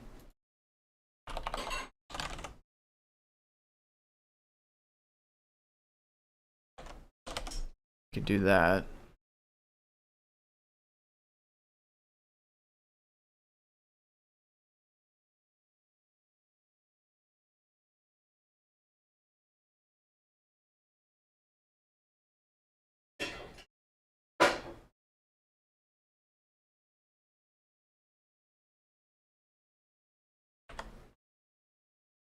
Get index. I'm pretty sure that will raise value errors if the index is out of range.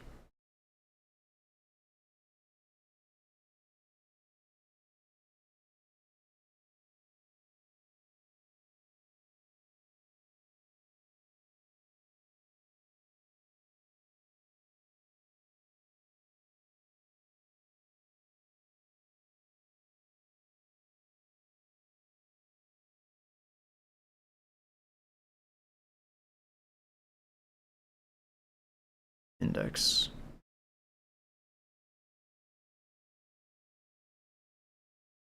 Another get index, so I think that will do the bounds for us there. Sort. I don't know what sort would do. Sort the members of the group based on what though? I don't know how it decides which one is greater or less.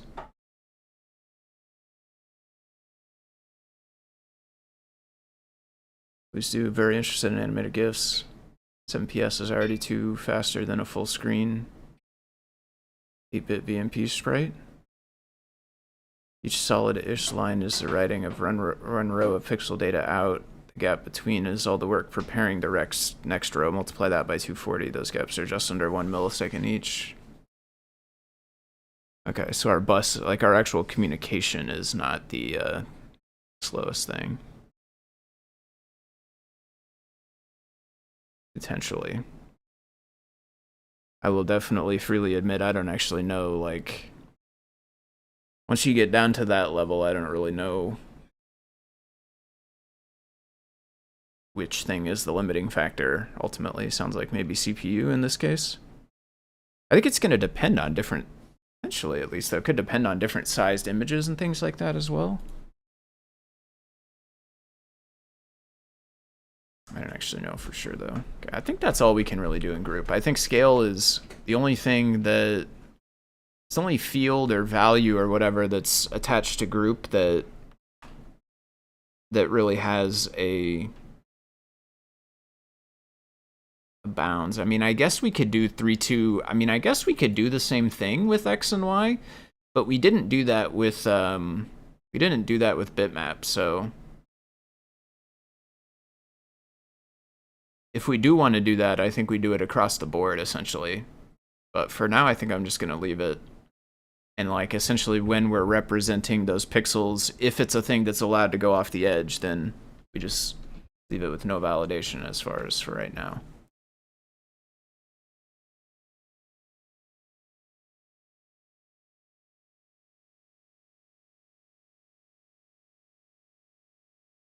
CPU complexity and FPU availability and more all figure in.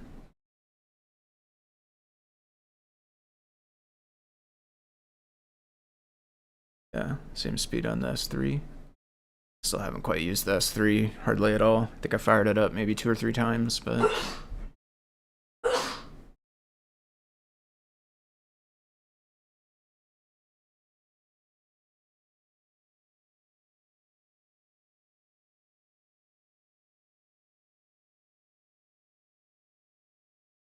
Color count.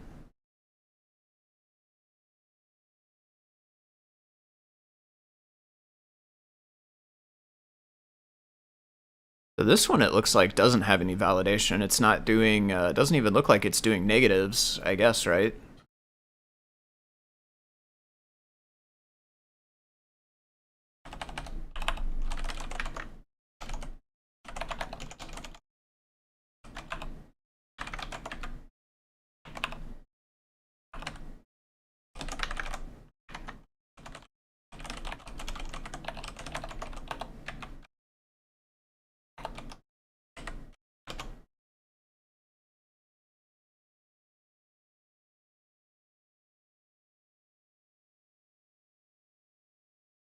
Yeah, we got all the way to 46, which is this one with our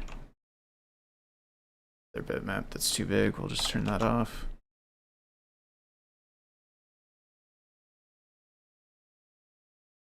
M4 has floating point. I'm curious to see the speed diff on that.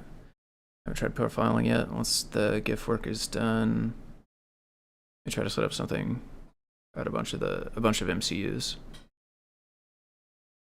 At overclocking the display.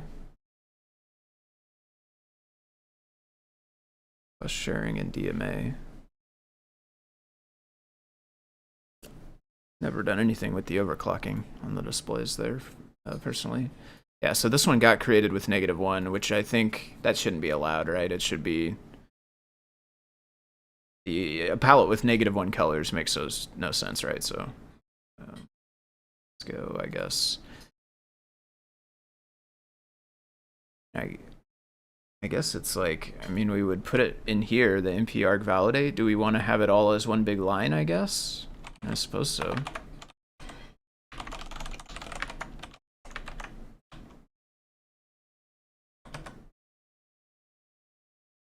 Should we allow 0?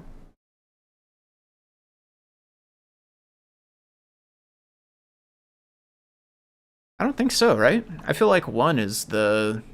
I mean, I guess 0, it's like...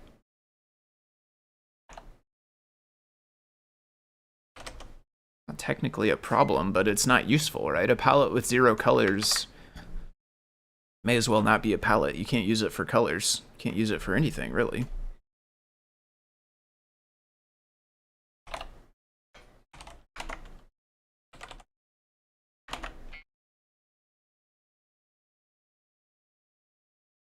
It's color count.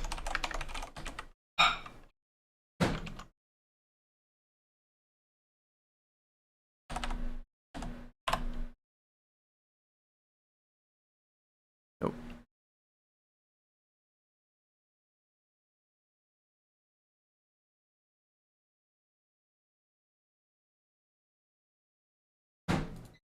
Rage. I don't even know if that's right still.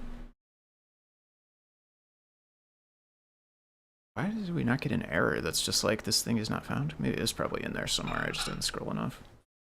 Okay. Nested. I probably did this wrong. Yeah. I just did this wrong. Or maybe it's, I guess it hasn't been used yet. Oh, no it has.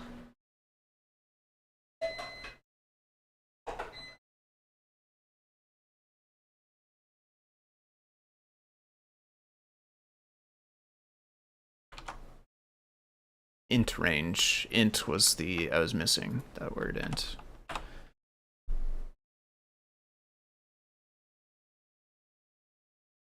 Overclocking the CPU would help, but I think there are optimizations yet to be gained. Cut out a bunch of code as a proof of concept and got the 950 US or so delay down to, oh wow, 172. That's a sizable chunk.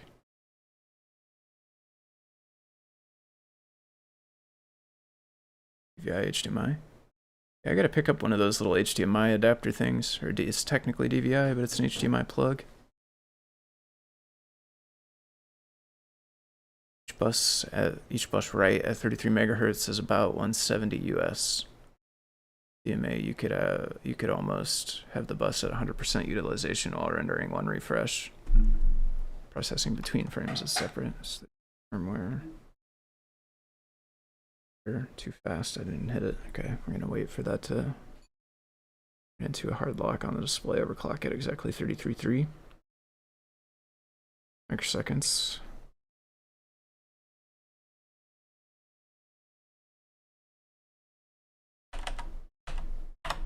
That.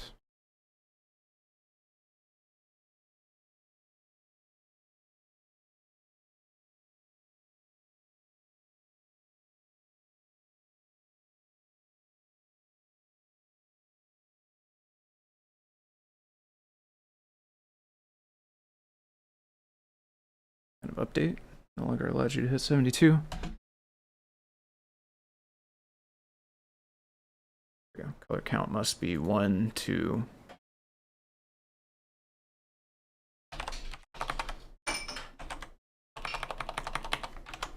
Zero should be also out of bounds.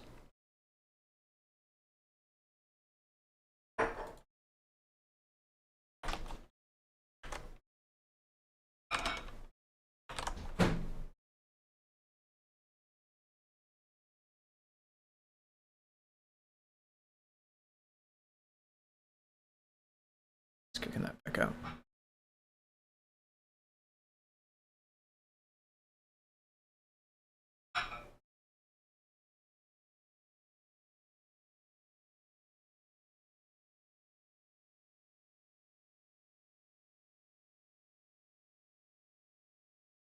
That one's using get index.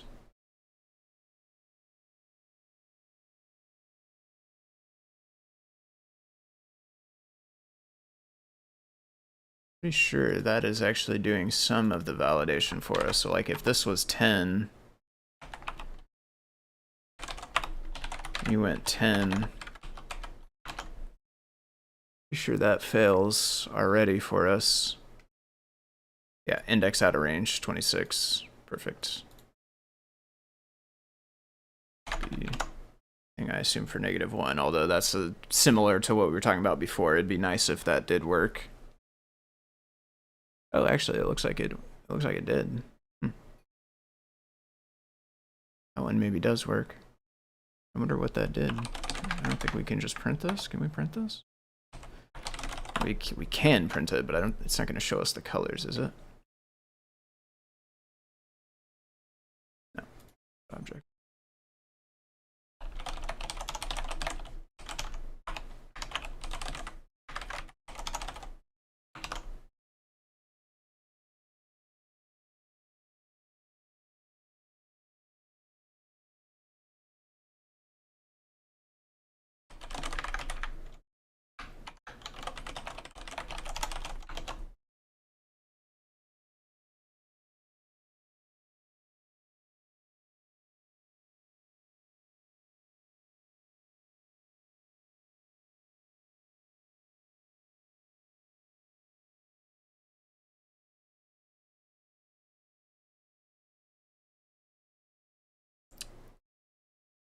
Don't exactly know why those are the things that are in there, but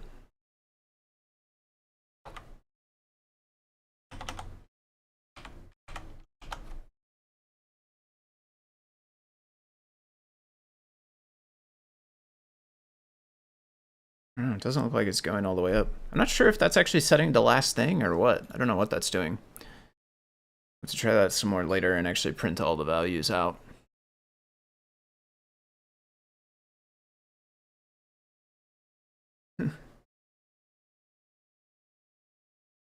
Yeah, that's a beautiful thing about projects for sure. Get you into all kinds of stuff you never would have thought.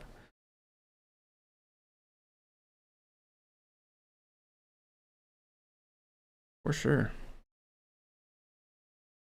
Okay, I think I'm gonna wrap it up for the night. Come back here. I don't necessarily think we will have gotten anything new yet. No. I'll run pre-commit and make one more commit here. Palette equals other palette. Messed up my loop there. Oh, you're right. Yep, that makes sense.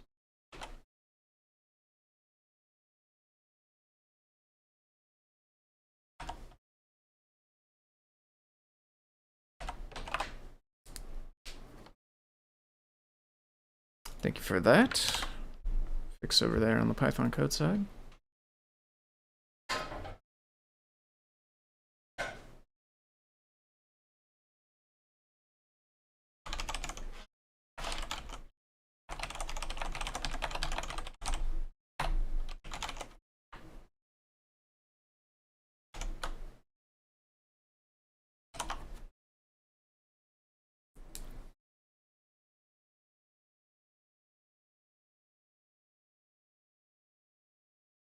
Okay. Those are in. Hit the rest of palette as well as tile grid later on. And then that's basically it for display. Oh, maybe display? Usually user code doesn't necessarily initialize the display as much. Like built-in displays, you don't have to do it for, so it doesn't actually get done in user code too much, but there might be some stuff in there we could validate as well. So look at that stuff later on. I'll be back in the morning tomorrow. I am going to try to take a look at the GIF PR to test that out tomorrow, see if I can get that running on my device, try it out.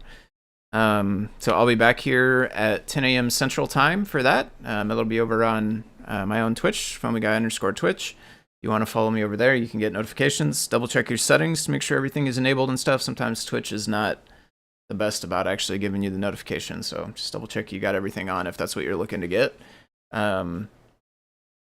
Thanks for hanging out, everybody, tonight. I'm probably about tomorrow. Ping me if you have questions on the PR. It may not be right there. Okay. Yep, will do. If I run into anything and I'm curious about it, I will hit you up. Whoa. Okay. Thank you everybody for watching. I will see those of you that want to join me tomorrow then, and then I think I never did actually say it up at the top of the show, so let me go ahead and just say thank you to Adafruit. Adafruit, the hardware and software company based out of New York. This is their website, adafruit.com. They are the ones who provide the financial backing for CircuitPython. They're paying the folks who work on the project. There's a team of folks that work on the project full-time, and Adafruit pays their salary to do so. There's also some folks like me who work on the project part-time. Adafruit is paying us to work on it part-time. So huge thank you to them. And then if you want to help support the CircuitPython project, one of the ways you could do that is just by purchasing hardware from them at adafruit.com. So you can head over there, get yourself some microcontrollers, get yourself some toys, little electronic doodads to hook up to your microcontroller and play with. All sorts of stuff there. They've got you covered on that. So thanks to anyone who wants to purchase hardware from them. And yeah, that's going to do it for now. I will see you all next time.